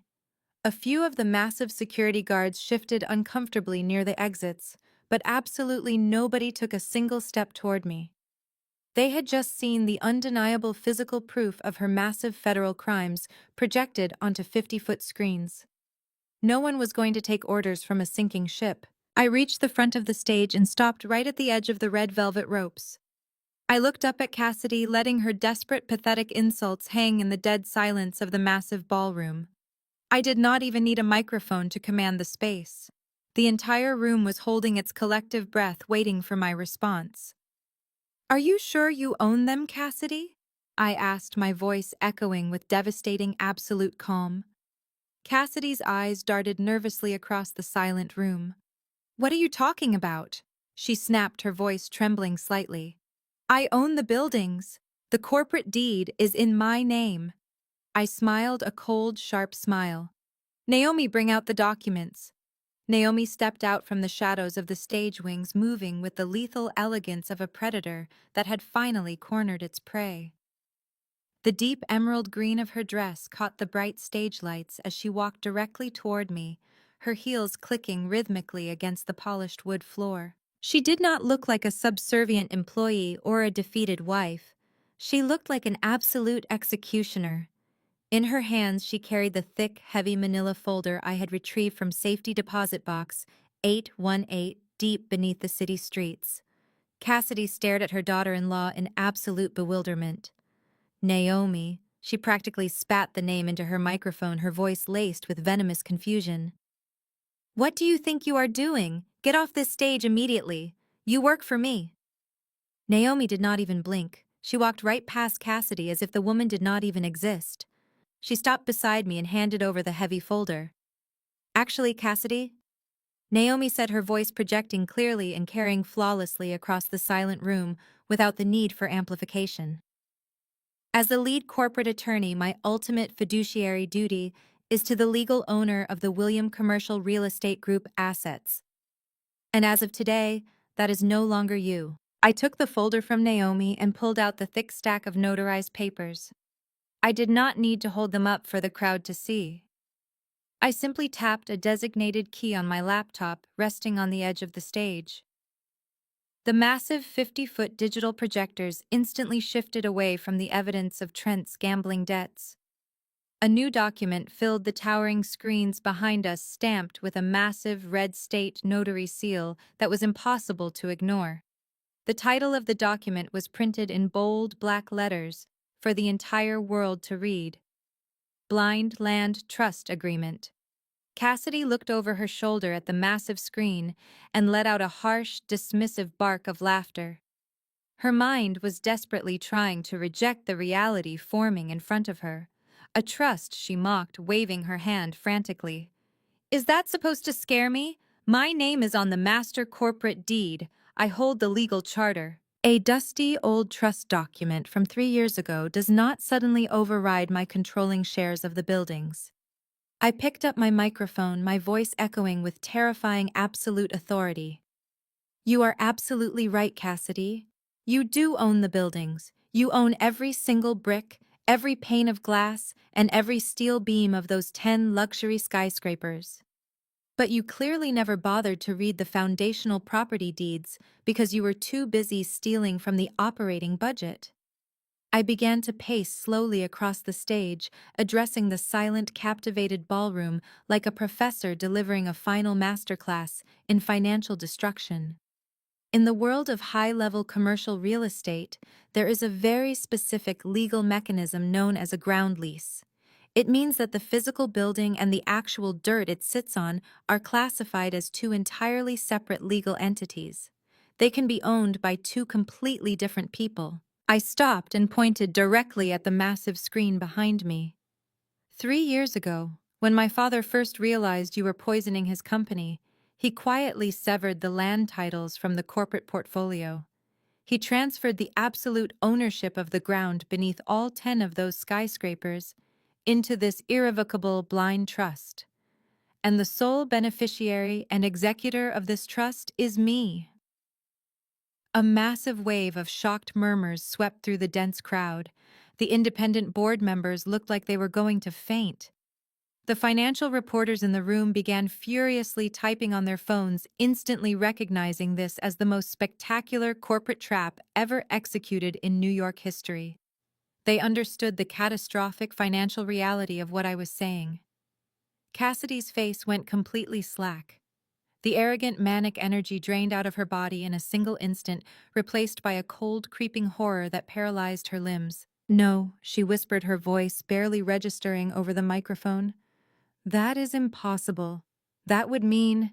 That means your $150 million company does not own a single square inch of the earth it stands on, I said, delivering the words with surgical precision. You are not a real estate mogul, Cassidy. You are just a tenant. You are renting the dirt from me. The camera flashes erupted in a blinding, chaotic frenzy, capturing the exact moment her empire crumbled to dust. Cassidy looked around the room, her chest heaving as she finally realized she was completely trapped inside a cage built by her late husband. I took one final step toward Cassidy, looking directly down into her terrified, trembling eyes. And there is one more detail you should probably know about your current tenancy. I said, my voice dropping to a deadly icy whisper that echoed through the grand ballroom. According to the master contract my father drafted, your corporate ground lease expired tonight at exactly midnight. Cassidy stared at the massive digital screen, her breath catching in her throat. The words "blind land trust" seemed to blur before her eyes. The grand ballroom was so quiet you could hear the soft rustle of silk gowns as the guests shifted uncomfortably. A ground lease. The concept was terrifyingly simple, but the implications were absolute financial devastation. My father had allowed her to build her entire empire on land she did not actually own. And now the true owner was standing right in front of her holding the master key. I paced slowly across the polished stage, looking out at the sea of shocked faces before turning my attention back to Cassidy. When a commercial ground lease expires, the landowner has the absolute legal right to renegotiate the terms of the tenancy. I explained, my voice steady and unwavering. Or if the tenant has proven to be unreliable, fraudulent, or criminally negligent, the landowner can simply evict them and seize the physical building sitting on the property. Cassidy gripped the mahogany podium, her knuckles turning entirely white. "You cannot do that," she hissed, her voice completely devoid of its previous arrogance. "You cannot just take my buildings." "I do not want your buildings, Cassidy," I replied smoothly. "I want my rent. And since you have been occupying my land while simultaneously using it to execute a massive corporate fraud, I have decided to adjust the financial terms of your continued tenancy. As the sole legal owner of the dirt beneath your entire portfolio, I am officially raising the corporate ground rent by 1,000%. A collective gasp echoed through the ballroom.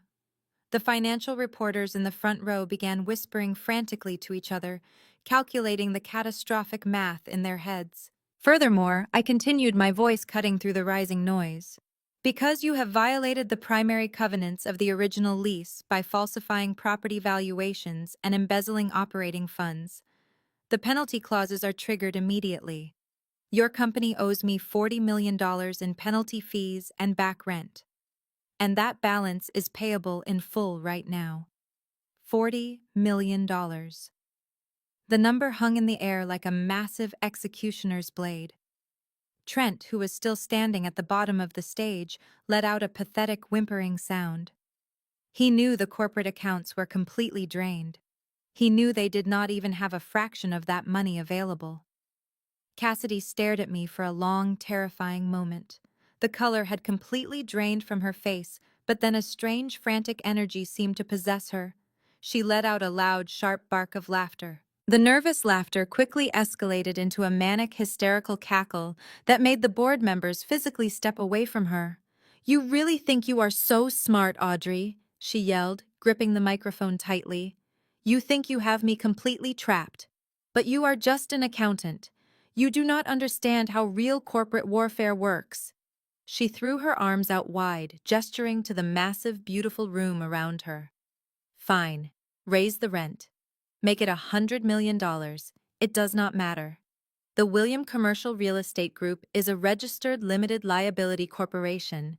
If the company owes you $40 million and we do not have the cash, we will simply file for Chapter 11, bankruptcy protection, tomorrow morning."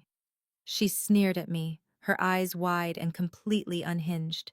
"The courts will freeze all the assets, the company will fold, and the buildings will go into receivership. I will walk away clean, and you will be stuck fighting a massive army of bankruptcy lawyers for the next 10 years.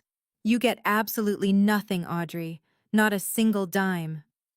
Cassidy stood there, panting heavily, believing she had just played the ultimate trump card. She thought the corporate veil would protect her personal wealth.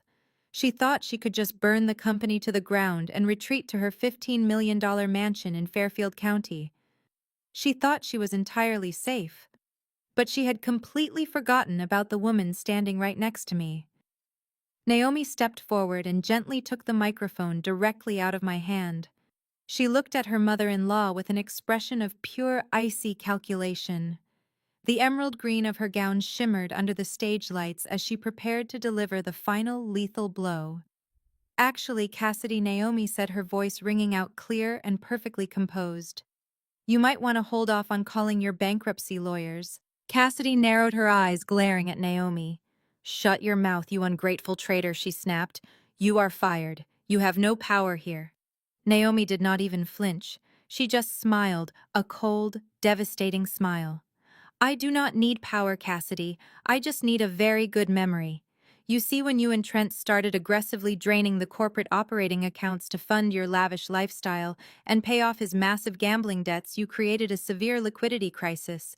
You needed cash to cover your tracks and keep the company looking profitable for the merger." Naomi began to pace slowly, mirroring my earlier movements. She commanded the stage with absolute brilliance. "So you took out massive commercial loans from 3 different private equity banks. And because I was the lead corporate attorney, you trusted me to draft and finalize all the loan agreements. You were always too busy planning parties and shopping in Paris to actually read the legal documents I put on your desk. You just blindly signed wherever I put a little yellow sticky note." Cassidy's manic smile began to fade. A new, deeper level of dread washed over her face. "What did you do?" she whispered. "I did my job," Naomi replied sharply. "Private equity banks are not stupid, Cassidy. They saw the massive risks associated with your loan requests. They required absolute collateral before they would release tens of millions of dollars to your company. So I made sure to structure the agreements exactly the way the banks demanded. When you and Trent signed those loan documents, you did not just sign on behalf of the limited liability corporation. You signed a full, unconditional personal guarantee." The entire ballroom erupted into absolute chaos. The independent board members groaned out loud, realizing the catastrophic magnitude of the mistake. Trent fell completely to his knees at the bottom of the stairs, burying his face in his hands. He knew exactly what those 2 words meant. Naomi stated coldly. Naomi stated coldly, "I personally notarized the signatures." "Do you understand what a personal guarantee means, Cassidy? It means the corporate veil is completely pierced. It means bankruptcy will not protect you." Naomi stepped closer, leaning into the microphone so her words would echo in every corner of the room. "If the company goes bankrupt tomorrow, the banks will instantly call in the debts. And when the corporate accounts are empty, they will come directly for you. They will legally seize your $15 million mansion in Fairfield County. They will seize Trent's $400,000 Ferrari. They will freeze your personal bank accounts, your investment portfolios, and every single offshore trust you thought was hidden." Cassidy began to hyperventilate, clutching her diamond necklace as she struggled to breathe. "And whatever is left over," Naomi concluded, her voice dripping with absolute finality, "will go directly toward paying Audrey her $40 million in back rent. You are not going to walk away clean, Cassidy. You are going to walk away with absolutely nothing. You are completely and utterly ruined." The reality of the personal guarantee shattered the last remaining fragment of Cassidy's sanity. For a fleeting second, she just stood there at the mahogany podium, completely frozen as her brain tried to process the absolute magnitude of her destruction. The $15 million mansion in Fairfield County was gone. The offshore accounts she had meticulously padded with stolen money were entirely exposed and subject to federal seizure. She had spent 15 years orchestrating the perfect theft, and her own blind arrogance had led her straight into a legal bear trap. The wealthy guests in the grand ballroom watched in horrified silence. Nobody whispered. Nobody moved. The only sound was the rapid mechanical clicking of the press cameras, documenting the exact second the queen of commercial real estate lost her crown. Then something inside Cassidy completely snapped.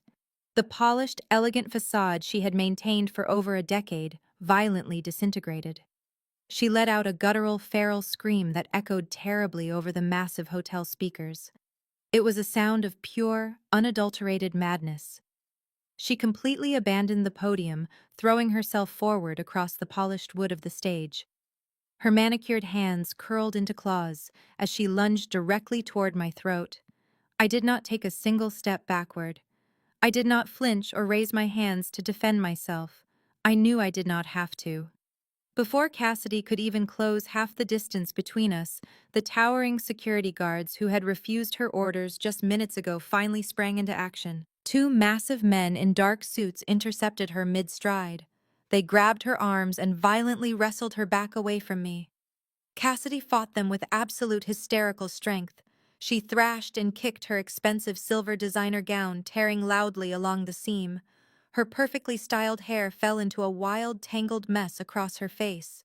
"Let me go!" she shrieked, thrashing wildly against the heavy grip of the guards. "I will kill you, Audrey! I will tear you apart! You stole my life!"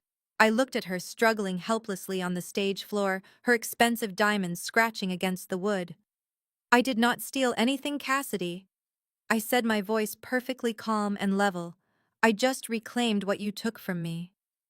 Now you get to experience exactly what it feels like to be thrown out onto the street with absolutely nothing."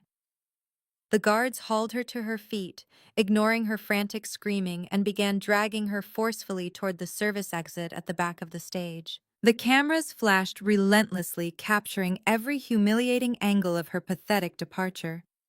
Down on the main floor at the bottom of the stage stairs, Trent was having a completely different type of breakdown. He was not angry. He was completely consumed by pure paralyzing terror. He was still on his knees, the harsh reality of his financial situation crushing him like a physical weight. The $2.5 million he owed the Atlantic City Sports Syndicate was due by midnight. The federal government was about to freeze every single corporate and personal account tied to his name. The private equity banks were going to seize his $400,000 Ferrari and hunt him down for the remainder of the corporate debt. He was a dead man walking.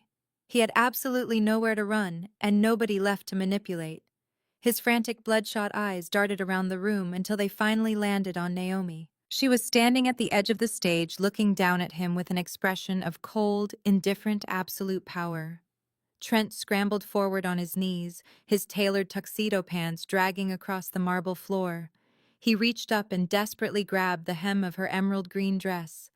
"Naomi, please!" he sobbed, his voice cracking pitifully. "Please, you have to help me. You are the smartest lawyer in this entire city. You wrote those contracts. You know the loopholes. There has to be a back door or a legal injunction we can file." He looked up at her, tears streaming down his flushed face, his arrogant pride entirely broken. "You are my wife, Naomi. You are my family. You cannot just let them destroy me. The people in Atlantic City are going to kill me if I do not pay them tonight. Please save me. I will do whatever you want. I will change. Just please fix this." Naomi looked down at the pathetic sobbing man clinging to her dress. She did not show a single ounce of pity. She did not reach down to comfort him. Instead, she slowly reached over with her right hand and gripped the massive diamond wedding ring on her left finger. The ring Trent had bought using money he stole from my father's company. She smoothly slid the heavy diamond off her finger.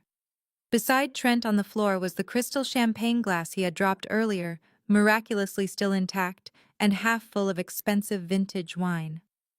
Naomi held the ring directly over the glass and simply let go.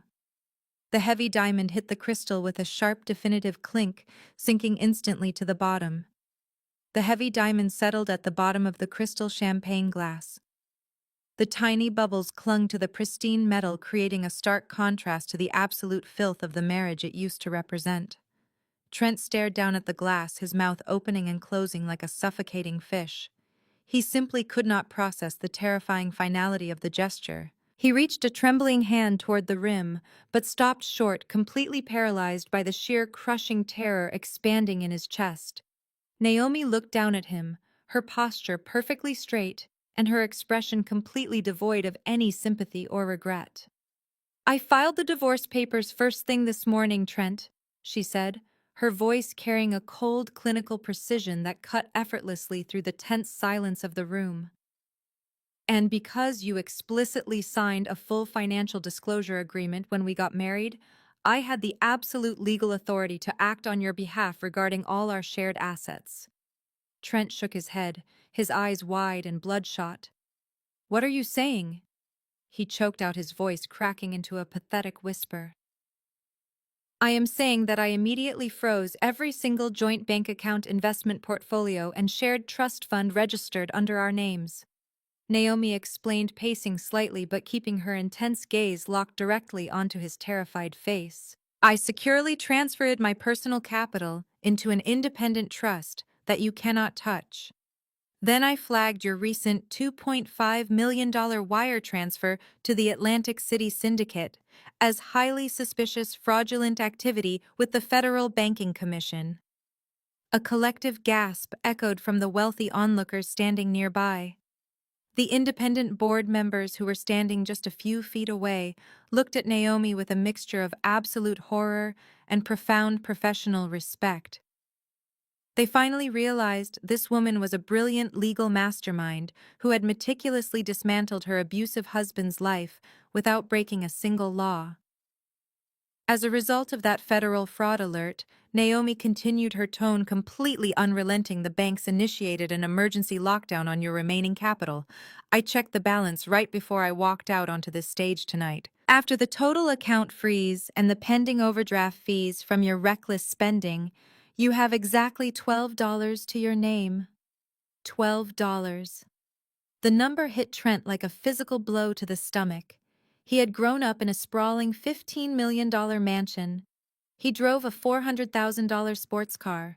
He wore tailored suits that cost more than most people made in a month. And now he was entirely destitute. He was a broke, desperate man with a massive gambling debt owed to a highly dangerous criminal syndicate that would absolutely not take no for an answer. Please, Naomi, he wailed, the last remaining shred of his dignity completely evaporating into the cold air. He collapsed forward, pressing his forehead directly against the hard marble floor. You cannot leave me like this. They will kill me. I have nowhere to go. I have nothing left. Please, I am begging you to help me. He sobbed uncontrollably, his shoulders heaving as loud, pathetic wails tore from his throat. It was a completely wretched display. The arrogant golden boy of the William Commercial Real Estate Group was crying on the floor in front of the most powerful business executives in New York City. The press pool showed absolutely no mercy. The rapid clicking of camera shutters filled the air, capturing the total public humiliation of a man who had spent his entire life looking down on everyone else. Naomi did not bend down to comfort him. She did not offer a single word of reassurance. She simply looked over at me, standing near the edge of the stage. We exchanged a brief, knowing glance. We were two women who had been treated like absolute garbage by this toxic family, and we had just systematically burned their entire corrupt empire to the ground. Naomi turned her back on her sobbing husband. She picked up her heavy silver pen and her leather clipboard, tucking them neatly under her arm. She walked away from the stage, her emerald green gown sweeping gracefully across the floor, leaving Trent completely alone in the center of the room. The crowd began to murmur loudly, the initial shock finally giving way to frantic, panicked conversation. People were pulling out their cell phones, desperately trying to distance themselves from the radioactive fallout of the scandal. The independent board members were already heading toward the exits, terrified of being implicated in the massive federal fraud, but nobody was going to leave that room. Before the board members could even reach the grand foyer, a sudden, deafening crash echoed through the venue. The massive, heavy brass doors at the back of the ballroom violently burst open, hitting the walls with tremendous force. The chaotic chatter of the city elite died instantly. A dozen men and women in dark tactical gear and navy blue windbreakers stormed into the room. The bold yellow letters printed across their backs were unmistakable. FBI. Right behind them was a heavily armed squad from the NYPD Financial Crimes Unit. They moved with absolute military precision, instantly securing every single exit and blocking anyone from leaving the grand ballroom. The lead federal agent, a tall, imposing man with a severe expression, stepped forward into the bright light of the crystal chandeliers. He held up a thick stack of warrants, stamped with the red seal of a federal judge. "Nobody moves," he shouted, his voice booming with absolute authority. "We have federal arrest warrants for multiple individuals regarding massive corporate fraud and embezzlement." The tactical team swarmed the grand ballroom with absolute precision. Their heavy boots thudded against the polished marble floors as they moved swiftly through the crowd. The wealthy guests scrambled frantically out of the way, desperate to avoid being caught in the crossfire of the massive federal raid. Two agents immediately surrounded Trent, who was still kneeling helplessly in a puddle of spilled champagne near the edge of the stage. He did not fight back. He simply held his wrists out, sobbing uncontrollably, as the heavy steel handcuffs clicked loudly into place. The golden boy of the William Commercial Real Estate Group was hauled roughly to his feet, his tailored tuxedo wrinkled and stained, looking like a terrified, broken child. But the lead federal agent, a seasoned veteran of the Financial Crimes Division, had his eyes locked on a much larger target. He pushed his way through the panicked crowd, flanked by two armed homicide detectives from the New York Police Department. They headed directly toward the side corridors where the hotel security team had dragged Cassidy just moments earlier. I followed closely behind them, the heavy manila folder from Safety Deposit Box 818 tucked firmly under my arm. This was the moment I had spent 15 years waiting for, and I was absolutely not going to miss a single second of it. The agents found Cassidy in a brightly lit service hallway near the main catering kitchens. She was currently screaming at the terrified hotel staff, demanding a private car to take her back to her mansion in Connecticut. When she saw the tactical vests and the gold federal badges rounding the corner, the color completely vanished from her face. She took a staggering step backward, her ruined silver designer gown dragging heavily across the linoleum floor. The lead agent stepped directly into her path, cutting off her only route of escape. "Cassidy," he barked, his voice echoing sharply in the narrow hallway. "You are under arrest for conspiracy to commit wire fraud, massive corporate embezzlement, and federal tax evasion. You have the right to remain silent." Cassidy shook her head violently, holding her manicured hands up in a desperate defensive gesture. "No," she stammered, her voice frantic and high-pitched. "There is a huge misunderstanding. I did not steal anything. It was all Trent. My son handled all the vendor accounts and the wire transfers. I am just a grieving widow. I had absolutely no idea what he was doing behind my back." She was entirely willing to throw her own biological son under a federal bus just to save her own skin. It was the ultimate terrifying display of her limitless narcissism. I stepped out from behind the wall of federal agents and walked right up to her. "You really have no bottom, do you, Cassidy?" I said, staring directly into her wide, terrified eyes. "But unfortunately for you, the federal government already has your wet signatures on the fraudulent Delaware contracts. You are going to federal prison for a very long time just for the money you stole. But that is not why I brought the local police here tonight." I turned to the lead homicide detective standing next to the federal agent. I handed him the thick manila folder containing the independent toxicology report I had kept hidden all night. "Detective," I said, my voice completely steady and clinical, "my father William did not die of natural causes resulting from his heart condition. He was murdered, and the woman standing right in front of you is the one who killed him." Cassidy gasped loudly, her hands flying up to cover her mouth as her eyes darted wildly toward the heavy folder. "Inside that file is an independent toxicology report taken during his final hospital admission," I explained to the detective. "It clearly shows a massive, deliberate drop in his prescribed cardiac medication over a period of 3 months. In its place, the private laboratory found lethal concentrations of an unauthorized heavy sedative known to actively suppress heart function. Cassidy was his sole medical proxy.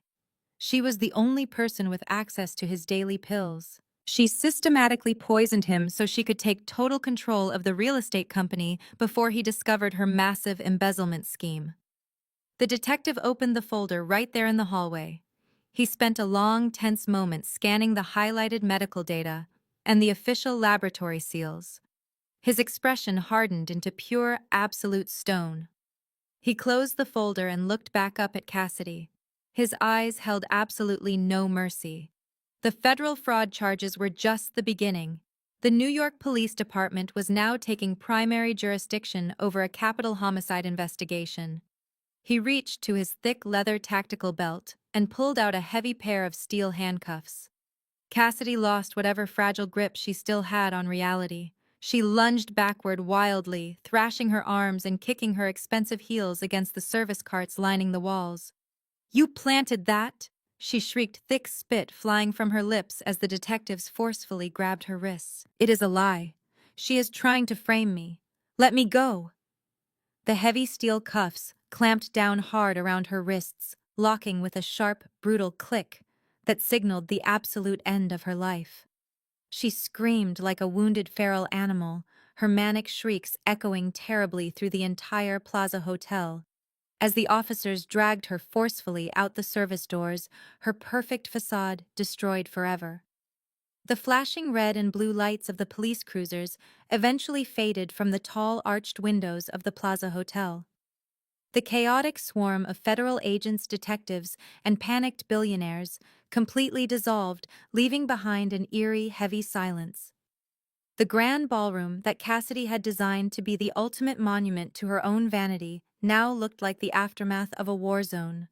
Thousands of imported white orchids were trampled flat against the polished hardwood floor. Abandoned silk jackets and shattered crystal champagne flutes littered the space where the city elite had scrambled over each other, desperately trying to escape the federal raid.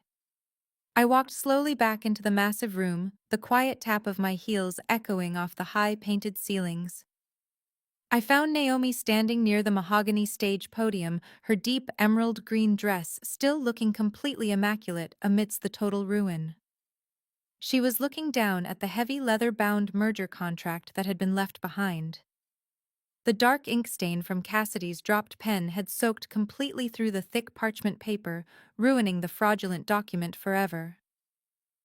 Naomi looked up as I approached. She reached over to an abandoned catering table and picked up an unopened bottle of vintage champagne that had somehow survived the chaos. She popped the cork with a soft, satisfying snap and poured the golden liquid into two pristine crystal glasses. She handed one to me, her dark eyes reflecting the warm light of the crystal chandeliers. "To the absolute end of an era," Naomi said, raising her glass. Her voice was steady, filled with a profound sense of peace I had never heard from her before. "To the truth," I replied, tapping my glass against hers. The delicate crystal rang out with a clear, sharp note. We drank the expensive champagne, standing alone in the center of the shattered empire we had just brought to its knees. "So what happens now?" Naomi asked, taking another slow sip of her drink. "You own the ground lease for 10 of the most valuable commercial properties in the state. Once the federal court sees Cassidy's corporate shell, the buildings will be locked in receivership. You could easily buy them back for pennies on the dollar and take over the existing property management business." I shook my head, looking around the massive, opulent room. "I do not want those buildings, Naomi. They are completely tainted. They represent decades of my father's willful blindness and Cassidy's toxic greed. I am not going to live in the shadow of a hollow empire." I turned to face her, my mind already mapping out the precise logistical strategy. "I am going to let the banks completely foreclose on the physical structures. And then I am going to use my leverage as the absolute landowner to order the total demolition of all 10 skyscrapers. I am going to bulldoze every single brick and steel beam into the dirt. I want the ground completely cleared." Naomi's eyebrows rose slightly, but a brilliant calculating smile slowly spread across her face. "A complete demolition. That is incredibly aggressive. You are talking about building an entirely new corporate infrastructure from scratch." "Exactly," I said, matching her smile. "I am going to build a new empire that actually stands for something real. But I cannot do it alone. I need someone who understands the complex legal architecture of commercial real estate." Someone who knows exactly how to navigate the city zoning commissions and draft airtight construction contracts that cannot be exploited. I took a step closer, holding my champagne glass. I want you to be the chief legal officer of my new firm, Naomi. You will have full executive authority, an equal partnership stake, and absolute creative control over the legal department. No more fetching coffee for junior executives. No more enduring racist microaggressions in silence. You will be the second most powerful person in the company, and anyone who disrespects you will be immediately terminated. Naomi looked at me for a long, quiet moment. The heavy burden she had carried for the last 5 years seemed to completely lift from her shoulders. She did not need to think about it. She raised her glass again, a fierce, unapologetic light burning in her eyes. I accept the position. We stood there in the quiet ballroom, sharing a profound moment of reflection. Cassidy and Trent had every possible advantage. They had the money, the connections, and the legal protection of my father's stolen wealth. But they had one fatal flaw that ultimately destroyed them. They completely underestimated us, I said, looking down at the crushed orchids on the floor. Cassidy thought I was just a bitter orphan who lacked the intelligence to understand her financial shell games, and Trent thought you were just a subservient trophy wife who would blindly follow his orders and tolerate his abuse. Naomi nodded, taking a final sip of her champagne. They thought they were invincible because they held all the obvious power. But they never realized that being systematically underestimated is the greatest weapon a woman can possibly have. It makes you completely invisible right up until the exact moment you strike.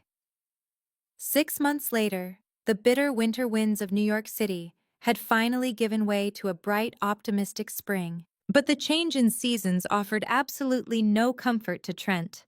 He stood behind the greasy counter of a heavily trafficked 24-hour diner in the deep industrial sector of Queens. He was wearing a stained polyester uniform that fit him terribly. His hands, which were once manicured and used only for holding crystal champagne flutes, were now raw and covered in burn marks from the industrial deep fryer. He wiped the sweat from his forehead with the back of his arm, listening to the relentless shouting of the line cook barking orders at him. The federal courts had completely liquidated every single asset he possessed to satisfy the private equity banks and the massive restitution owed to my company. The Atlantic City Syndicate had seized whatever pathetic scraps remained, leaving him to work off his debt in constant, paralyzing fear. A harsh customer slammed a ceramic coffee mug onto the counter, demanding a refill. Trent flinched instinctively, grabbing the glass pot and pouring the cheap coffee with trembling hands. He watched the wealthy businessmen walk past the diner window in their tailored suits, serving as a painful daily reminder of the life he threw away. He had tried to contact Naomi once, begging for a second chance, but his public defender informed him that she had legally secured a permanent restraining order. He was no longer a golden boy. He was just a ghost of a man, completely broken by his own limitless greed. Miles away from the loud, chaotic diner, Cassidy was experiencing her own custom-built version of hell. She sat rigidly on a cold steel bench inside the maximum security wing of the Danbury Federal Correctional Institution. The luxurious custom silver gowns and borrowed diamonds had been permanently replaced by a stiff, bright orange canvas jumpsuit with her inmate number stamped heavily across the chest. Her perfectly styled hair had grown out, revealing stark patches of gray she could no longer hide with expensive salon treatments. The heavy steel doors of the recreation yard slammed shut, echoing violently through the sterile concrete block. Cassidy stared blankly at the cinder block wall across from her. Her federal trial had been incredibly brief and devastatingly thorough. With the mountain of undeniable physical evidence Naomi and I provided, the jury took less than 2 hours to convict her of wire fraud, embezzlement, and the capital murder of my father. She had been sentenced to life in federal prison without the possibility of parole. During the entire 6 months she had been incarcerated, she had not received a single visitor. The wealthy elite friends who used to attend her lavish galas had completely erased her from their memories. The sensory deprivation of the prison was maddening. There was no classical music, no imported caviar, and no sycophants to validate her massive ego. She was utterly and entirely alone, trapped forever inside a cage of her own making, while they were drowning in the absolute consequences of their actions. I was standing in the center of the greatest transformation of my life. I wore a bright white hard hat and a sharp-tailored blazer, standing on the edge of a massive excavation site in the heart of the city. The 10 luxury skyscrapers that once stood on this ground had been completely demolished. The heavy wrecking balls had shattered the glass and pulverized the concrete, wiping Cassidy's tainted legacy off the face of the earth entirely. In their place, a massive foundation of fresh steel and poured concrete was rapidly taking shape. The morning sun reflected off the metallic skeletons of the new towers, reaching confidently upward into the clear blue skyline. Naomi stood right beside me, holding a thick roll of architectural blueprints. She pointed to a section of the structural diagram, explaining the new legal zoning permits she had flawlessly secured that morning.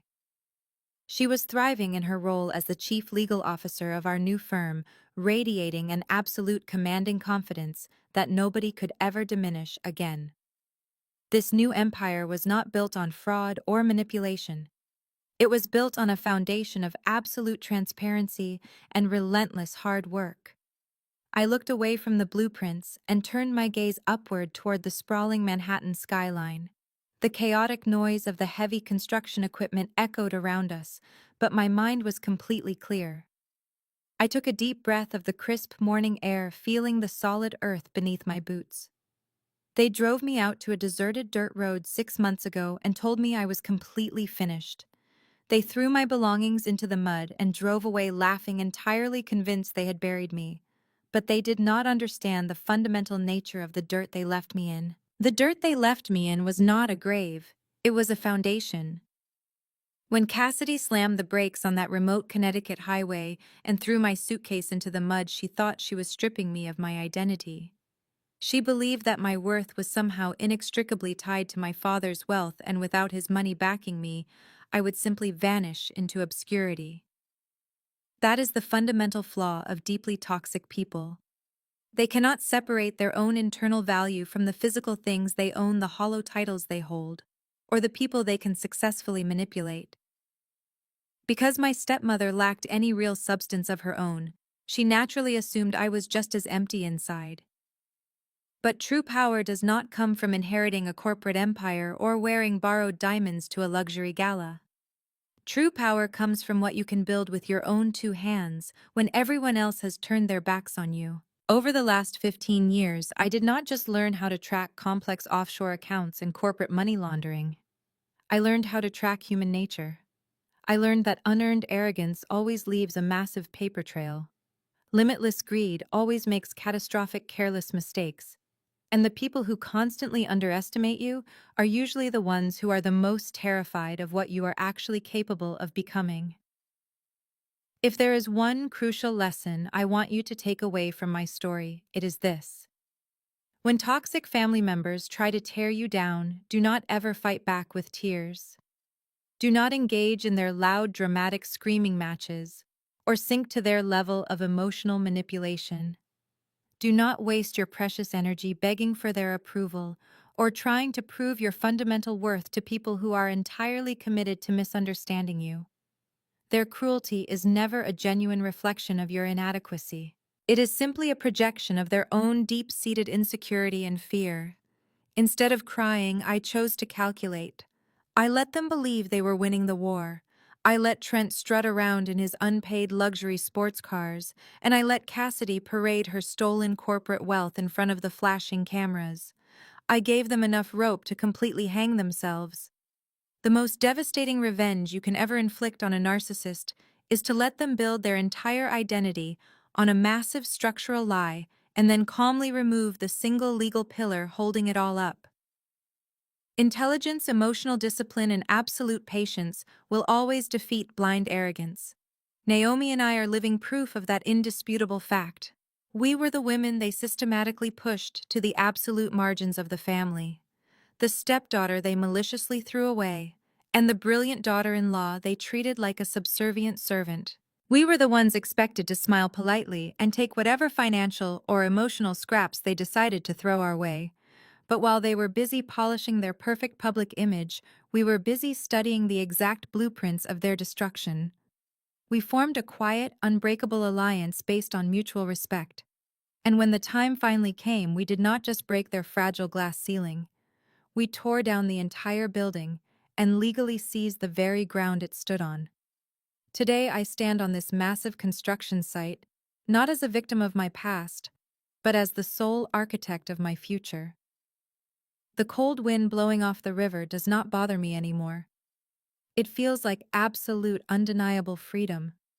I look at the heavy steel beams rising into the clear blue sky, and I know that no one can ever take this away from me. I did not inherit this massive empire. I took it back piece by piece using my mind, my education, and my absolute refusal to break under pressure. They drove me to the middle of nowhere and told me it was the end of my road, but they didn't realize they had just given me the open highway. They forced me to navigate the darkness alone, and in doing so, they taught me exactly how to see in the dark. Now it is your turn to take back your power. If you are watching this and you feel trapped by a toxic family dynamic, remember that you are never powerless. Your intelligence, your resilience, and your quiet determination are lethal weapons they can never confiscate. Keep your head down, do the hard work, and prepare for your moment. Have you ever had a family member try to take everything from you? Let me know in the comments below.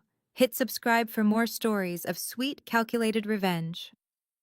The most profound lesson woven through this story is that being systematically underestimated by those closest to you is never a weakness, but rather the ultimate strategic advantage. When dealing with deeply toxic or narcissistic family members, the natural human instinct is often to fight back loudly. You want to defend your character or beg for the basic respect you inherently deserve. But engaging in emotional warfare with people who are entirely committed to misunderstanding you only drains your power and feeds their massive ego. The true victory always lies in emotional discipline and calculated patience. Audrey did not waste her precious energy screaming on the side of that freezing dirt road or throwing a desperate tantrum in the law office when she was handed a $10,000 insult. Instead, she used the silence of being completely ignored to meticulously study her opponents and build an airtight strategy. She understood that toxic individuals are inevitably blinded by their own arrogance. They make incredibly sloppy mistakes while they are busy admiring their own reflections and celebrating their false victories. This story teaches us that true enduring strength is quiet and deeply internal. It is found in educating yourself, building your own independent foundation, and refusing to let your fundamental worth be dictated by people who lack any real substance themselves. You do not need to inherit a glittering corporate empire to be a powerful force in this world, because the absolute greatest asset you will ever possess is a sharp mind and an unbroken spirit. When they try to bury you in the dirt, simply remember that seeds need the dark earth to grow into something magnificent and unshakable. If you have ever had to rise above a toxic environment and build your own success from the ground up, let me know your story in the comments below and hit the subscribe button for more empowering content.